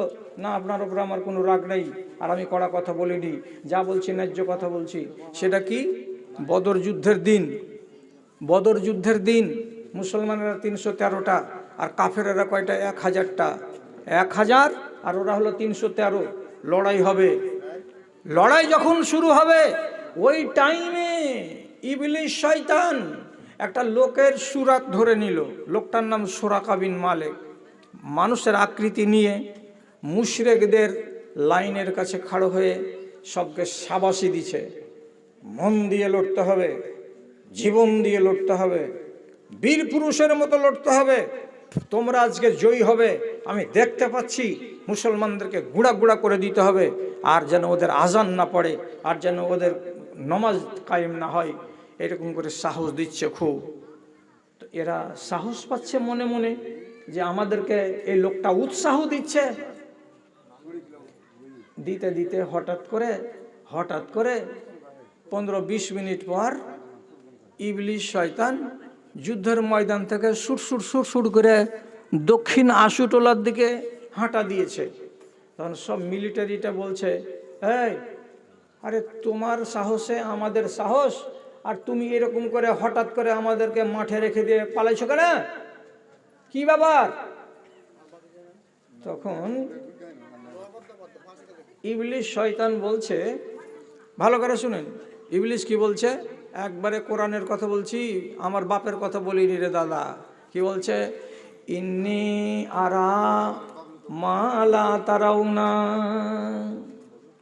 আমি আমার চোখ দিয়ে যা দেখতে পাচ্ছি তোমরা তা দেখতে পাও না। আমি যেটা দেখলাম সেটা তোমরা যদি দেখতে, তো তোমরাও একটাও ময়দানে থাকতে না। আমি যেমন পালিয়ে যাচ্ছি তোমরাও পালিয়ে যেতে। আরে কি দেখছো তুমি? কি দেখলো ইবলিশ শয়তান? তো বলছে, আল্লাহ তাআলার নবী দোয়া করছেন, বাবুরের গাছের তলায় একটা চাদরকে টাঙিয়ে দিয়ে রোদ পড়ছে, আর ওখানে আল্লাহকে বলছেন এমনি করে হাত তুলে কেঁদে, পরওয়ারদিগার 313টা মিলিটারি নিয়ে যুদ্ধ করতে এসেছি। এরা যদি আজকে হেরে যায়, মদিনাতে আর আজান হবে না। এরা যদি হেরে যায়, নমাজ আর কায়েম হবে না। তোমার দিন ইসলাম দুনিয়াতে বাকি থাকবে না। আল্লাহ তুমি যদি মনে করো দিন কায়েম থাকবে, মদিনার মসজিদ কায়েম থাকবে এবং আজানও পড়বে, তাহলে তুমি আমাদেরকে জয়ী বানাও আর এ কাফেরদেরকে পরাজিত করো। আর তুমি যদি চাও যে তোমার দিন মিটে যাক, তাহলে মুসলমানটিকে তুমি পরাজিত করে দাও আর মুশরিকটিকে জয়ী বানিয়ে দাও। যেটা তুমি রাজি আছো সেটা তুমি করে দাও। আল্লাহ কি করবে? আল্লাহ তোরা 313টা লোক মরে যা, ধর্ম শেষ হয়ে যায় কাজ থেকে। আল্লাহ রাব্বুল আলামিন সাথে সাথে জিবরিলকে ডেকে বলছেন, জিবরিল মিলিটারি পাঠাতে হবে, রিজার্ভ ফোর্স। 313টাতে কাজ হবে না, আরও মিলিটারি দরকার। হ্যাঁ মালিক বলুন। কতটি পাঠাবো? 1000। আসমান থেকে মিলিটারি নামতে লাগলো, যেমন হেলিকপ্টার থেকে প্যারাশুট ধরে ধরে নিচে মিলিটারি নেমে যায় ভারত সরকারের, ঠিক ওই রকমই আসমান থেকে নামতে লাগলো কে? আল্লাহর ফরিস্তা। সাদা সাদা পাগড়ি, সাদা সাদা পোশাক, সাদা সাদা জামা গায়ে দিয়ে যেন মনে হচ্ছে নেমে চলে আসছে, নেমে চলে আসছে। মুসলমান দেখতে পাই না, কাফের কেউ দেখতে পাই না, দেখতে পেল কে? তো ইবলিস শয়তান। ইবলিস শয়তান দেখে নিয়েছেন, দেখার পরে কি বলছে? ইন্নী আরা মা লা তারাউনা ইন্নী আখাফুল্লাহ ওয়াল্লাহু শাদীদুল ইকাব। আমি আল্লাহকে বলে ভয় করি, আমাকে আল্লাহকে বলে ভয় আছে, আল্লাহ তাআলা কঠিন আযাব দেনেওয়ালা। এই জন্য আমি আল্লাহর ভয়ে এখান থেকে পালিয়ে গেলাম, এখান থেকে আমি চলে গেলাম। কি মিল আছে, কি মিল আছে আপনাদের সাথে আর ইবলিস শয়তানের সাথে? ইবলিসের কথা যেমন মিষ্টি যে আমি আল্লাহকে ভয় করি, তেমনি কাজ অত মিষ্টি নয়। তেমনি আপনাদেরও কথা, আল্লাহকে তোমরা মানো, বলছে জি হ্যাঁ মানি। না যদি মানি তো এত বড় মসজিদ কেমন করে করি? এটা কথা তো গাল ভরা দাবি, কিন্তু কাজের বেলায় যখন দেখছি ইবলিস শয়তান যেমন কথাতে আছে কাজের বেলায় নাই, তেমনি আপনারাও কথাতে আছেন কাজের বেলা নাই। বলছে কেমন কাজের বেলা নেই? কাজের বেলা কে বললে নেই? তো কে বললে নেই বললে এখানেই প্রমাণ হয়ে যাবে, এক্ষুনি প্রমাণ হবে। কি এক্ষুনি প্রমাণ হবে? খেয়াল করে শুনবেন, খেয়াল করে শুনবেন। হক হলে বলেন হক, আর না হক হতে গেলে বলবেন না হক। আমাদের দেশে থুবড়া খাওয়ার রেওয়াজ আছে, আছে আছে। থুবড়া খাওয়াও, এটা হারাম কাজ নয়, কিন্তু খাওয়ার মানে হলো এই, তোমার এত বড় বড় একটা আনারসা সর্দারের বাড়ি দিয়ে এসো, সর্দানির হাতে দাও, খালা তোমার বেটার বিয়ে আছে বুধবারের দিন, হ্যাঁ শাশুড়ি এটি দিয়ে পাঠালে, তো থুবড়া দিলা মানে কি? তুমি জামাতের লোক, তুমি সহযোগিতা করলে, চলে এসো ঘুরে। এবার এখন যদি যে থুবড়া দিতে গেছে সে আজকালকার যুগের কেমন লোক? তোমার বেটা কয়, বলছে বলতে বসে আছে, ও ডাকো না যেখানে থুবড়া খাওয়াবো যে। তো তোমার বাড়ি কোথায়? দক্ষিণ পাড়া। এসেছো কোথায়? উত্তর পাড়া। এটা তোমার কে হলো? মারপেটের ভাই? বুঝছে না, জামাতের লোক। ছেলেটাকে আগনাতে বসিয়ে, চেয়ারে বসিয়ে, দক্ষিণ পাড়ার বেটি ছেলে, ওর মুখে হা করে ওর মুখে লোকমা ভরে দিছে, আর দিয়ে ও একবার হাত কামড়াইছে, একবার ও এই করছে সেই করছে, মস্করা করে থুবড়া খাইয়া বাড়ি আসছে। আল্লাহর কসম খেয়া করছি, যে থুবড়া তুমি পরের বেটি ছেলের হাত থেকে গিললে, তোমাকে কি আল্লাহ তাআলা এক জাররা পরিমাণে হায়া শরম লজ্জা কিছু দেয়নি যে পরের বেটির মুখ থেকে তুমি থুবড়া গিলতে গেলে? কেন? 2 নম্বর কথা, যে বেটি ছেলে পরের বেটার মুখে তুমি হাত লাগিয়ে খানা খাইয়ে দিতে গিলা, তোমাকে কি রব্বুল আলামিন এক কিঞ্চিত মানে প্রচুর পাতের পানির সমান কি তোমাকে লাজ লজ্জা শরম হায়া কিছুই দেয়নি যে তুমি পরের বেটার মুখে কেন হাত লাগাতে গেলা? জীবনে কোনো আলেম তোমরাকে বলেনি যে বেটি ছেলে বেটা ছেলের শরীরে হাত লাগাতে পাবে না, বেটা ছেলে বেটি ছেলের শরীরে হাত লাগাতে পাবে না, এটা হারাম কাজ। তোমরা কানে শুনোনি জীবনে? যদি বলো যে হ্যাঁ শুনেছি, এটা করতে গেলে কেন? এটা তো সোজা কথা হলো, এটা তো খুব সোজা হলো।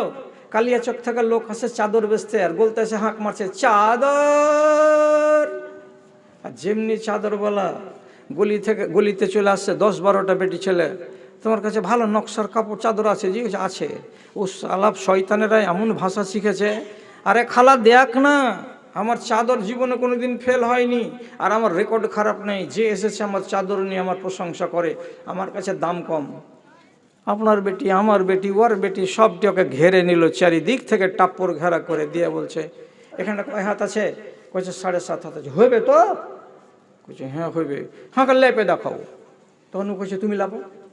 চাদরের এক মাথায় হয়ে থাকছে, আর এক মাথা তখন সর্দারের বেটি আর ভাতজি ভাগ্নি এরা তখন মাপছে, 1 2 3 4 5 6 7 বেলা হলো কি আধখানি চাদরে হাত পড়লো, আর আধখানি ওর খালাতো ভাইয়ের হাতের উপরে এমনি করে হাত পড়লো।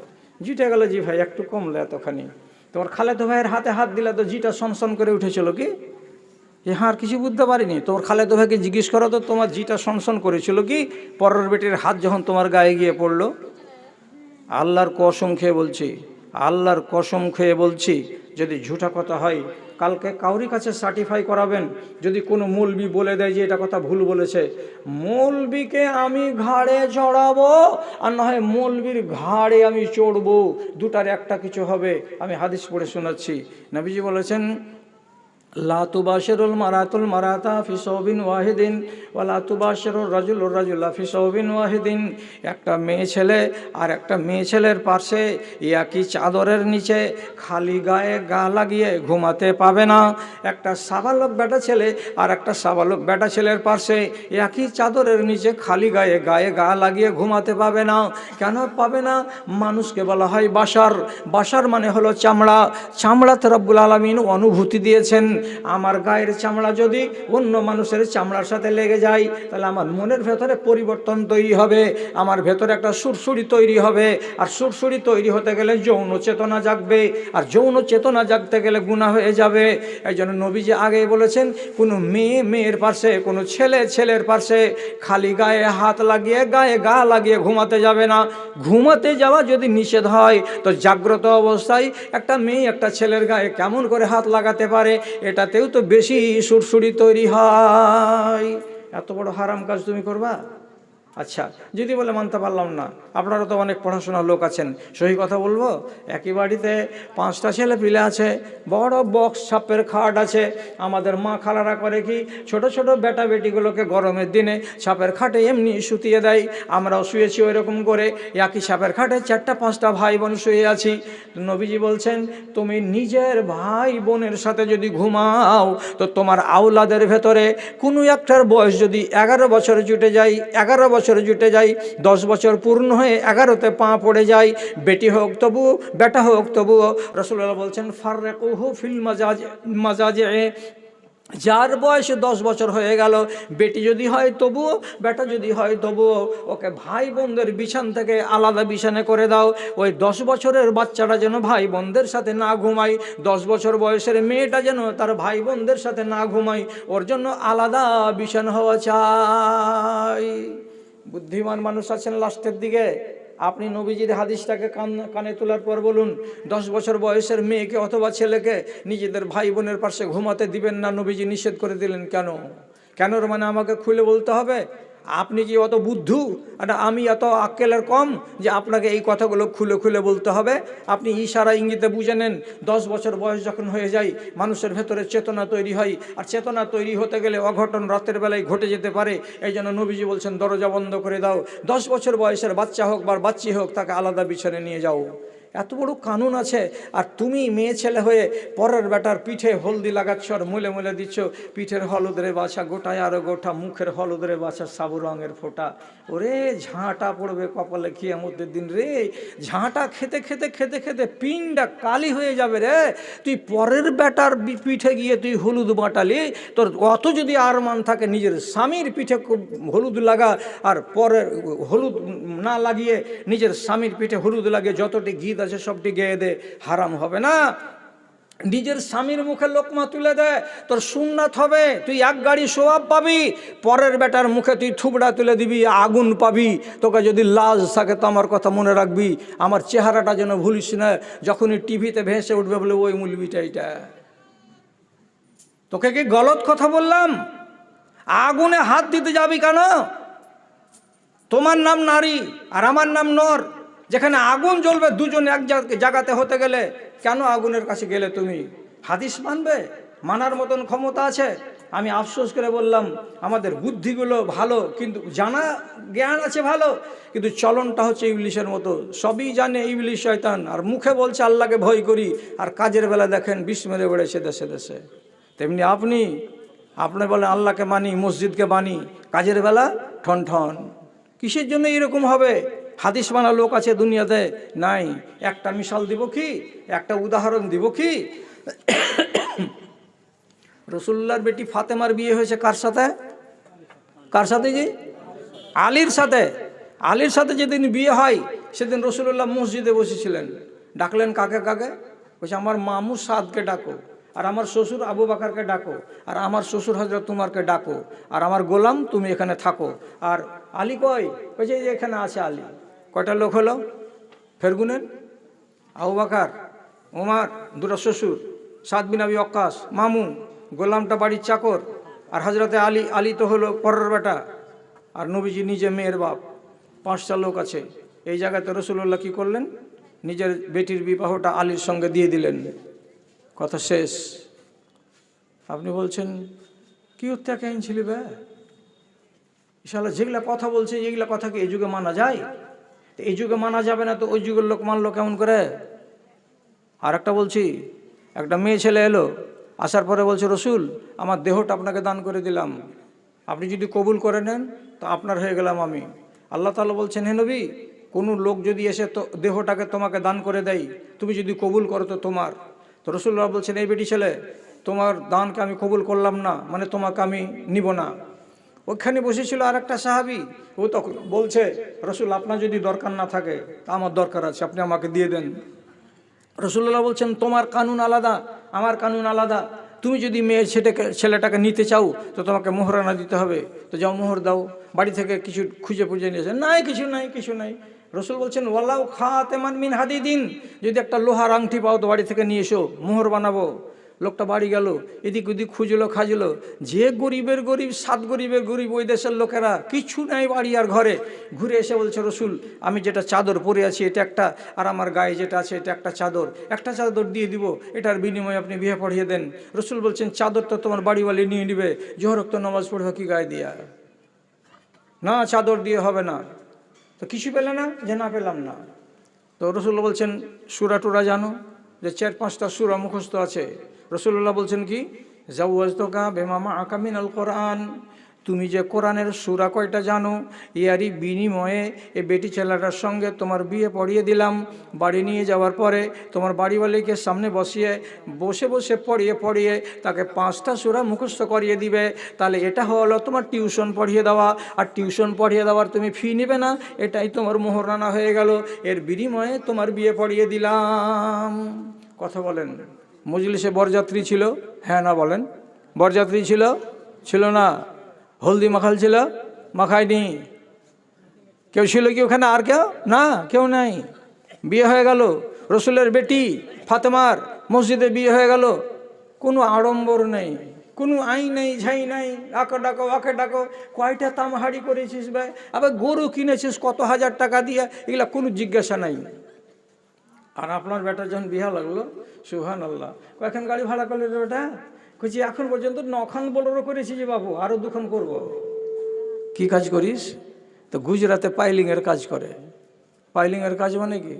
এত গাড়া আর সিমেন্ট আর গিঠিকে গুলে দিয়ে রেজার কাজ করা লোক, কিছু টাকা পকেটে হয়েছে, বিয়ে করতে এসে তখন দেখে মনে হয় না যে এটা রাজমিস্ত্রি বা রাজমিস্ত্রির বেটা, আর ব্যবহার দেখে মনে হচ্ছে মনমোহন সিংয়ের আপনার ভ্যাগনা, এত বড় লাঠের বেটা। এখানে বোলেরো সাজালছে ফুল দিয়ে, ওই বোলেরোকে সাজানোর ফিস হলো আলাদাভাবে 4000 টাকা, আর ভাড়া তো আছেই।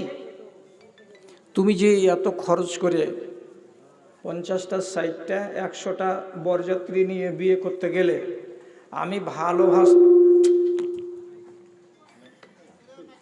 ওকে কেউ কিছু বলছে নাকি? কেউ কি কোনো কমিটির লোক বলছে কানে কানে?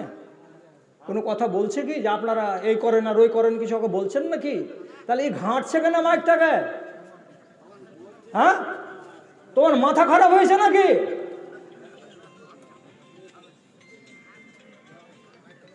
আইসক্রিম বেচা ম্যাক নিয়ে এসে নিয়ে এসে খালি ঘাঁটতে আছে, ঘাঁটতে আছে। মানুষ কষ্ট দেখে যে ছেলে পিলের হাতে লহা তো কি কাটে বরাবর করে। হ্যাঁ,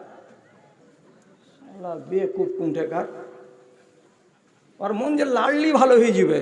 ভটভটা মাইক কিনেছো তুমি, খালি লাড়লে ভালো হবে?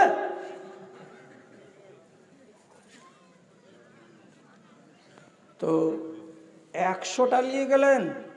আচ্ছা, রসুল কি বলছে? ইন্না বারকাতান নিকাহে আইসা রহু, যত কম খরচ করবে ওই বিবাহতে অত বেশি বরকত হবে। কাইল মানিয়েন না, এখানে মজলিসে বসে বলেন, হাদিসটাকে শুনতে পেলেন আর বুঝতে পারলেন? বুঝতে পারলেন হাদিসটা? যত খরচ কম হবে তত বরকত বেশি হবে। তাহলে এটা কেমন বরকত? 9টা বেলোরো, এটা বরকত? 5,45,000 টাকা খালি ভাড়া লেগে গেল। আর প্যান্ডেল সাজিয়েছে 3 দিন আগে থেকে। আর আংনা তো রাতের বেলায় ডিজে তো বাজছে, ডিজের কোনো গুনতি নাই, 4-5টা ডিজে। কি হয়েছে ভাই? তো জমশেদের বেটার বিয়ে। ওরে সুবহানাল্লাহ, থাকা যায় না আহুতিতে। আল্লাহু আকবার। বিয়ে হওয়ার পরের দিন এখানে বউ ভাত হবে। বউ ভাত হাদিসে নাই, হাদিসে আছে কি ওয়ালিমা। ওয়ালিমা মানে কি? বিয়ে করেছি, টোলার লোক তোমরা এসো, খানা খাও, খেয়ে আমাকে দুয়া দিয়ে যাও। ওখানে ওয়ালিমাকে বাদ দিয়ে লেখলো বউ ভাত, মানে বউটার নামে ভাত করেছি আমরা, অন্যর নামে ভাত করিনি। ভাত এবার খেতে এলো, শ্বশুরের বাড়ি খেয়ে এলো, 100 জন লোককে নিয়ে গিয়ে একটা কানা কড়ি দিল না ওই মানুষটাকে। আর ওর বাপের বাড়ি যখন ভোজ খাওয়া হলো, তো লোকগুলো ভোজ খেয়ে হাত ধুয়ে যখন বেরিয়ে যাচ্ছে, তো গেটের কাছে দেখছে তোরে সুবহানাল্লাহ 2টা জল্লাদ কষাই চেয়ার টেবিল পেড়া খাতা লিয়া বসে আছে। আরে কত দাঁত ঠোকরে বেজি, দাও মাল ঝাড়ো, কি দিবে দাও। লেখো 500 টাকা, এনামুল হক 500 টাকা। ও খেতে খেতে বলছে আমার নামে লেখে 700 টাকা। ও আর একজন তখন বলছে কি এত বড় একটা লাউ পলার সেট নিয়ে এসে দাম কত? কেজি 1200 টাকা। সব দিল দিল দিল দিল, বিনা পয়সাতে একটা লোক ওখান থেকে হিলতে পেল না। এবার কিছু মানুষ এমন আছে দাওয়াতটাকে ভোজটাকে খেলো, আর খাওয়ার পরে বাইরে গেল, আর যাওয়ার পরে যখন 500 টাকা পকেট থেকে গুনে দিয়ে দিতে হলো, তো বাইরে যেয়ে তখন দাঁত খোঁটরাইছে আর করছে শালা এমন গরুর গোশ দিয়েছে যে ছিঁড়া যায় না। আর তাতে ঝালের জ্বালাতে ঠোঁটগুলো পুড়ে পুড়ে গেল। আর তাতে কোনো আজি নেই, ভাজি নেই, কোনো ছেঁচড়া মেছড়া নেই। রসগোল্লা দিয়েছে তো কোন দোকানের পচা রসগোল্লা যে গিলা যায় না। দইগুলো দিয়েছে তো এতক্ষণই 1 চুটকি দই দিয়েছে। আর শালা এই খানাটা যদি হোটেলে খেতাম তো আমার 90 টাকাতে খানা কমপ্লিট হয়ে যেত বিসমিল্লাহ হোটেলে। আর এ সালারকে বাড়তে খাইনু, আর খাওয়ার পরে 500 টাকা গুনে দিয়ে চলে এনু। তো একলা একলা যে বিড়ি বিড়ি বিড়ি বিড়ি করছে আর চলে আসছে। এই বিড়ি বিড়ির ভিতরে কি ভালোবাসা আছে? আর ভালোবাসা নাই, কি নেই? গাল আছে। সালারকে বাড়তে কী করতে খেতে আইনু যে সালা 500 টাকা আমার ঝরে গেল। এটি সবটি দুয়া তোমার বেটার আর বহুর নামে। আর যদি সুন্নাতকে মানতা, সুন্নাত মানা মানে কি? গেটে একটা লোক থাকবে না, খেয়ে নিয়েছো যাও, যাওয়ার কালে বলে দাও খালি একটা কথা, বারাকাল্লাহু লাকুমা, আল্লাহ তাআলা তোমাদের সংসারে যেন বরকত দেয়। তাহলে মুমিনের দোয়া একটা মুমিনের জন্য মঙ্গল ডেকে আনে। তা আমার বেটা আর আমার বউ বিয়ে করে নিয়ে এসেছে, দোয়া দিল কয়জন? তো আমার জামাতের 100 জন লোক খেলো, খেয়ে দোয়া দিল ইনশাআল্লাহ আমার বেটা বউয়ের সংসারে বরকত হবে। তুমি বরকতের তো মাথা খেয়ে নিয়েছো টাকা নেওয়ার পরে। গির গির করে বলতে বলতে গেছে শালারকে বিয়ে তার জীবন আসবো না, শালা যদি বেঁচে থাকি তো শালা এই সমস্ত বিয়ে আমি জুতো মেরে দেবো। এই যে করতে করতে গেল, কত নেক দোয়া দিয়ে গেছে। এই নেক দোয়ার ঠেলা কেমন পোহাবে? 1 মাস গত হবে না, শাশুড়ি আর বউ তো এমন ঠেলা ঠেলি শুরু হবে। বারে বারে খালি হামাকে কেন পানি আনতে কহ? তুমি তখন বুড়াউনি, তো তুমি কেন পানি এনে দাও না? সব কাজ কি আমি করবে লেগে এখানে এসছি নাকি? আমি কি তোমার বাড়ির চাকরা নিয়েছি নাকি? তোমার বেটাকে 1 লাখ টাকা হার বাপ নগদ দিয়েছে, ওকে ফাইজলাম করার জায়গা নেই। বেশি যদি করো তো বাপের বাড়ি যে আটকে যাবো। আমার ছেড়েবার মতন তোমার গাঁলার মুরদ নেই। ছেড়ে দেখো তোর তো থানাতে কেস করে দেবো, মাসে মাসে 5,000 টাকা গুনবো।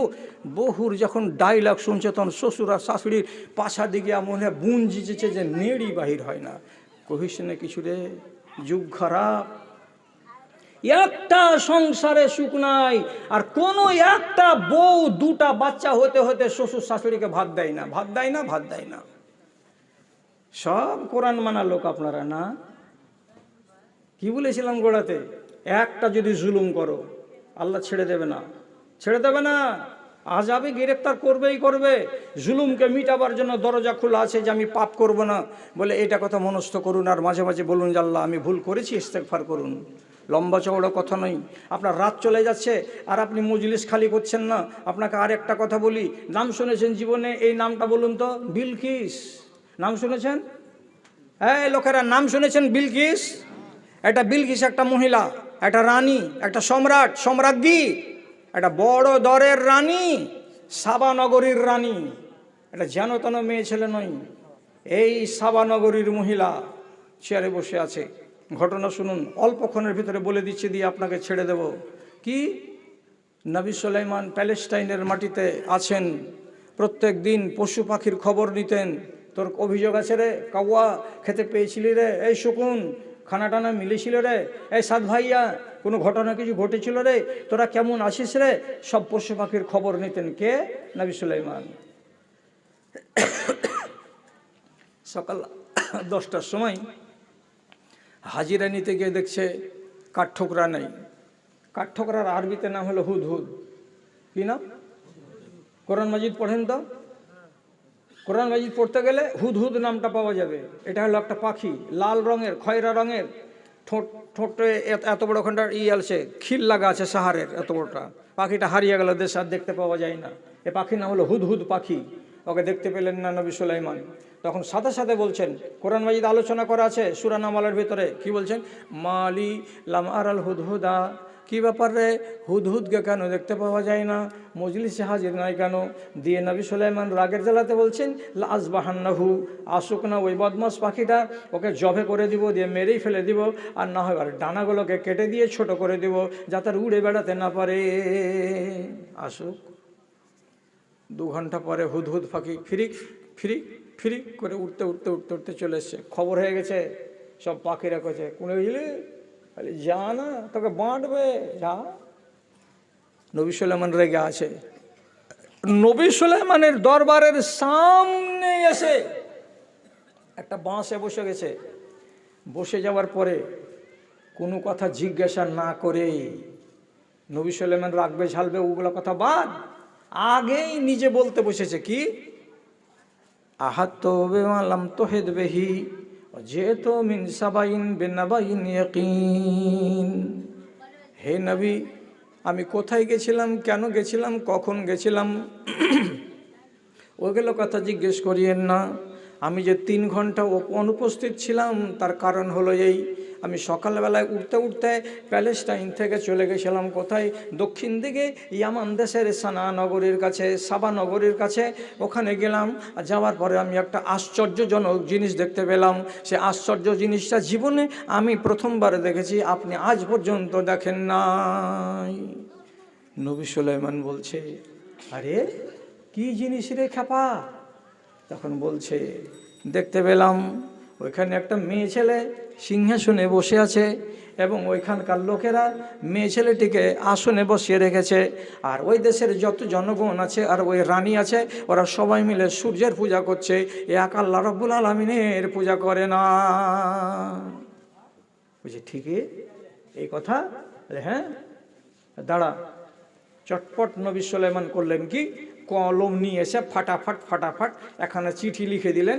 আর লিখে দেওয়ার পরে নবী হুদহুদকে বলছেন, ঠোঁটে ধর, দিয়ে চল ওখানে যেই রানীর কাছ থেকে এসেছিস ওই রানীর কাছে গিয়ে চিঠিটা ফেলে দিয়ে আই। ঠোঁটে করে নিয়ে উঠতে উঠতে উঠতে উঠতে এলো, রানী বিলকিসের কাছে চিঠিখানা লিখে দিল।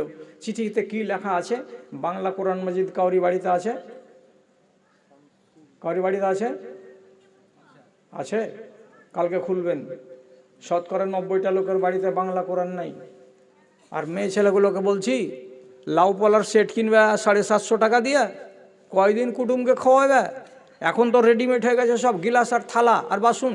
আর বেটি ছেলের ফুটানি হলো কি, একটা হাঁড়ি, তারপরে আর একটা হাঁড়ি, তারপরে আর একটা হাঁড়ি, একটা বড়, তারপর একটু বড়, তারপর আর একটু বড়, তারপর আর একটু বড়, সামসাটা খালি হাঁড়ি হাঁড়ি হাঁড়ি হাঁড়ি।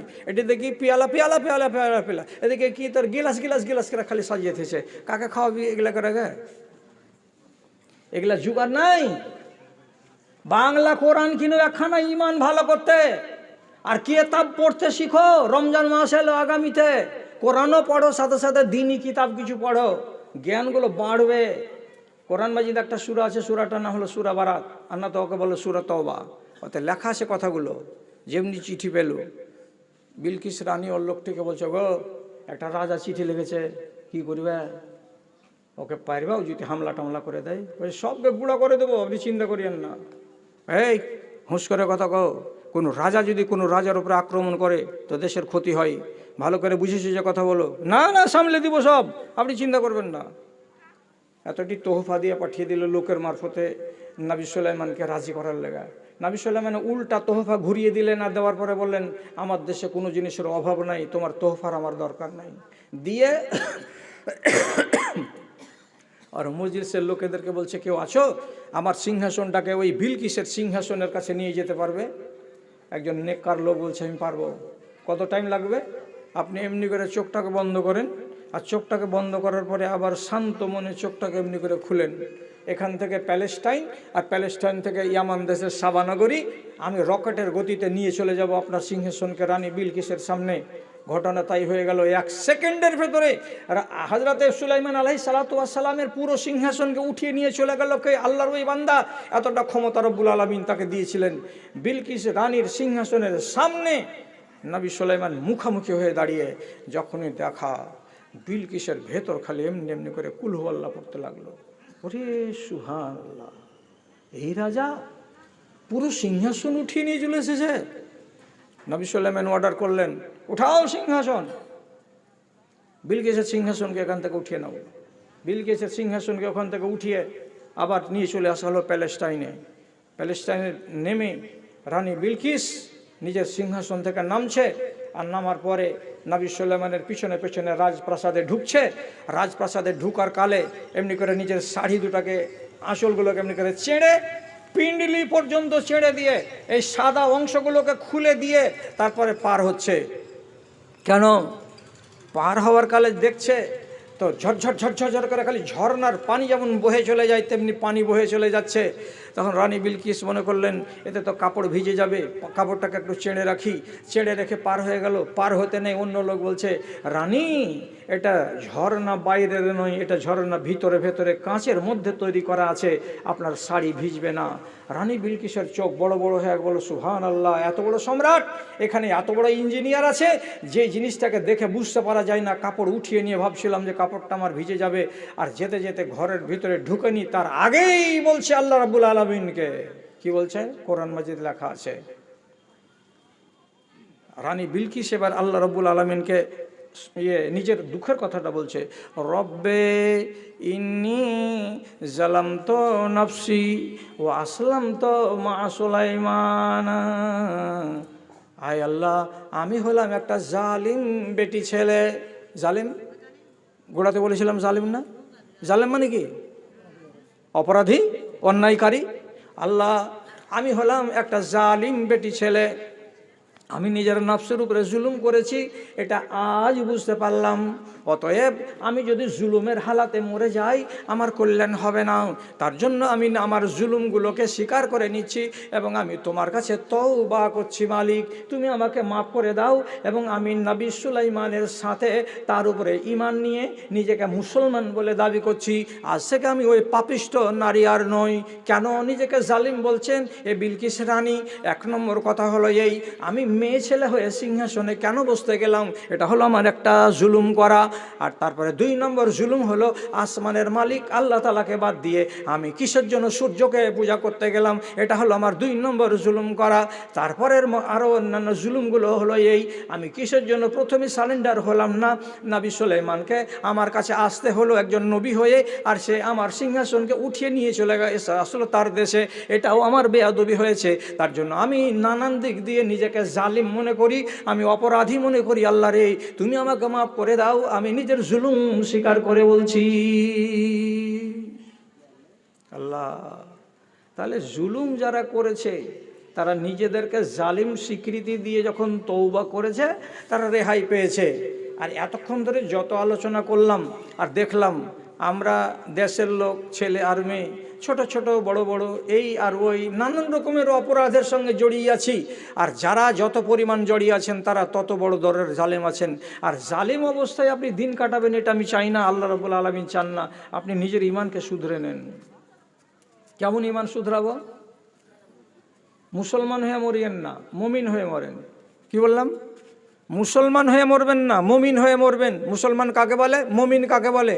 মুমিন বলে ওকে যে লোকটা কোনো নিষেধকে করে না আর যত আদেশ আছে ছাড়ে না, এটার নাম মুমিন। বুঝা গেল?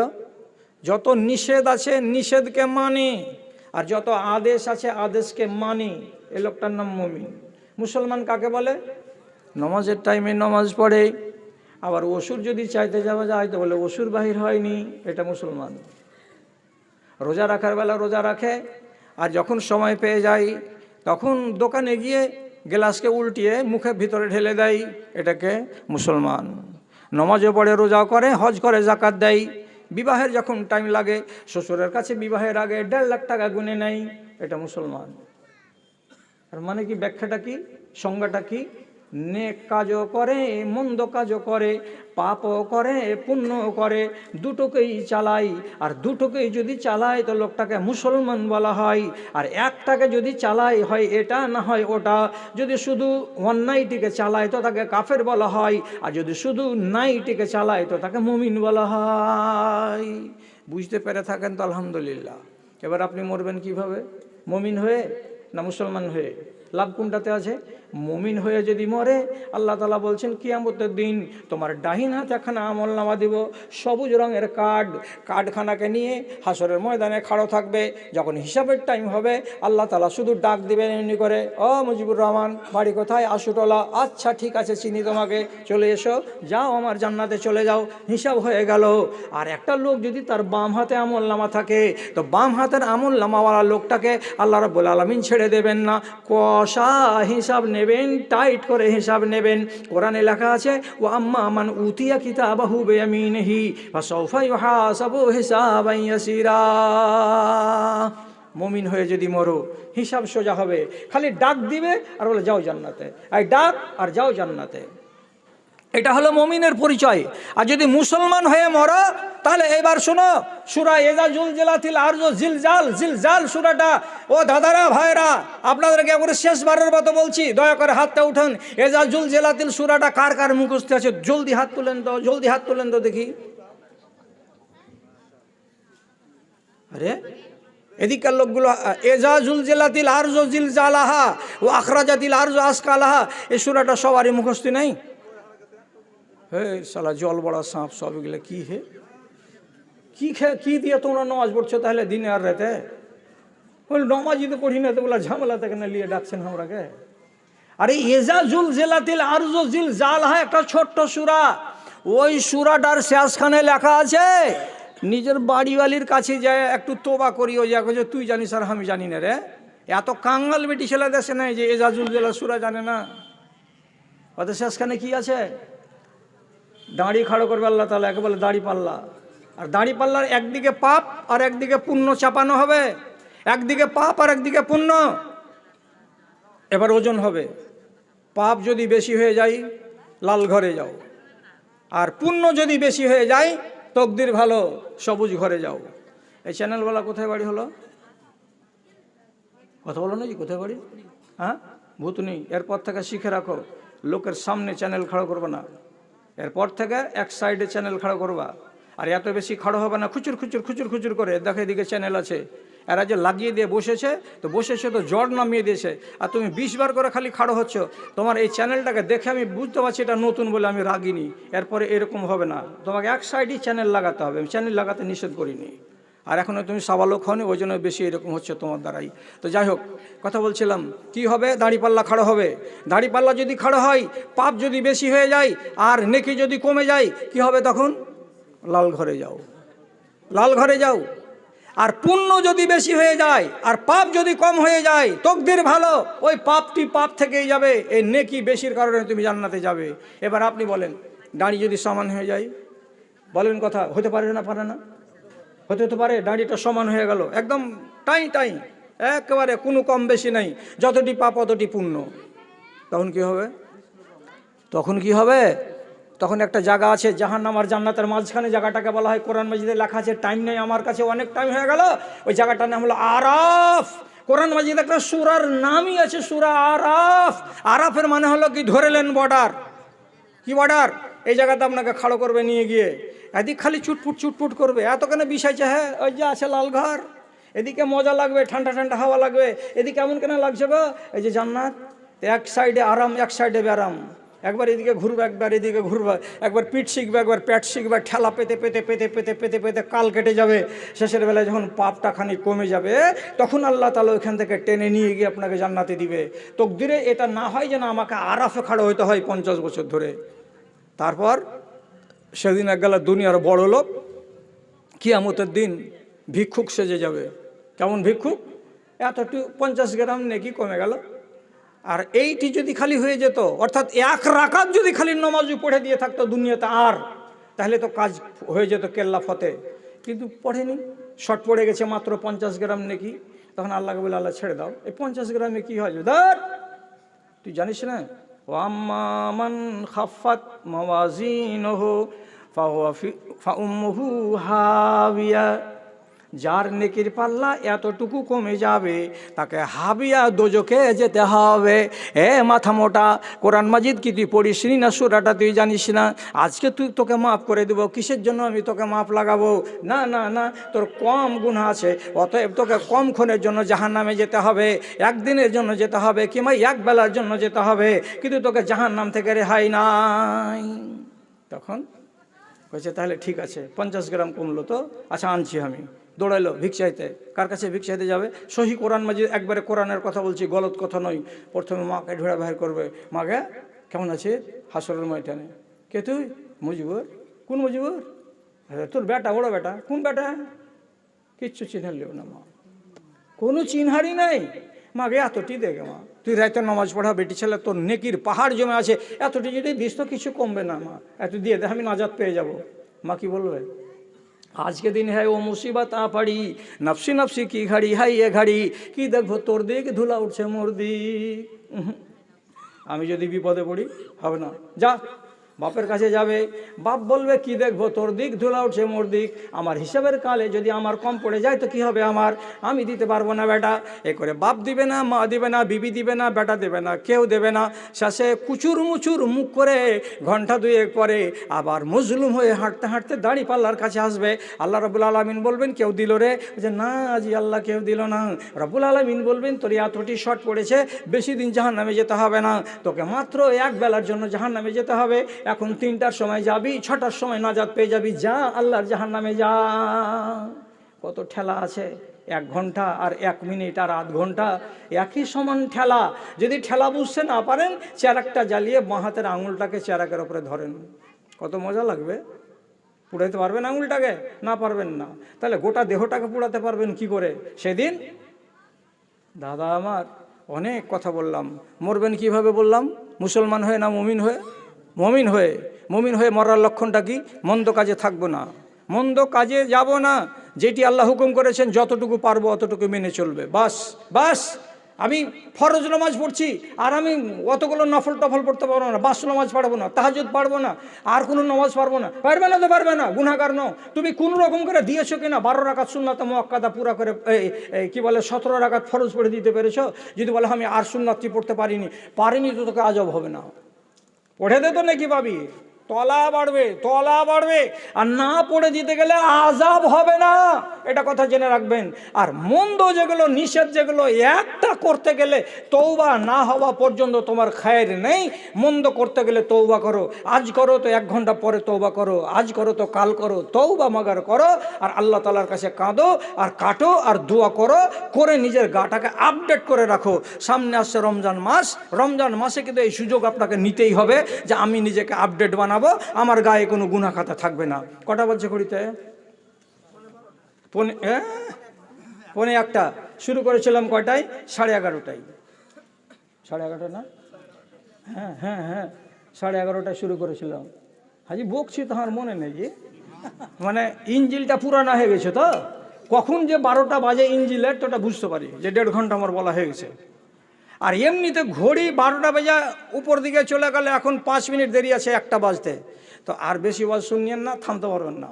যতটি শুনেছেন এইটিকে যদি হেফাজত করেন তো আলহামদুলিল্লাহ, আলহামদুলিল্লাহ। এইটিকে যদি মেনে নেন মায়েরা আর খালারা, তো প্রথমে একটু আমি রাগ রাগ করে কথা বলছিলাম, অ্যাকচুয়ালি আপনার উপর তো আমার কোনো রাগ নেই, কোনো রাগ নাই। আপনি আমার জাত ভাই, আপনি আমার মাসলাকের ভাই, আপনি আমার নিজের কাছের লোক, কাজে আপনাকে যা বলেছি আপনার সংশোধন কল্পে বলেছি।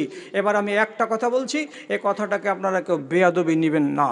তাহলে এখান থেকে যখন উঠে যাবেন তখন আমি একটা বয়স্ক মানুষ, আমার সাথে একটু মোহব্বত কায়েম করুন বলে আপনার কাছে অন্তত পক্ষে, একবারে ন্যূনতম পক্ষে আপনার হাজিরিটা খালি চাইছি, যে আপনি আমাকে 20টা টাকা দিবেন।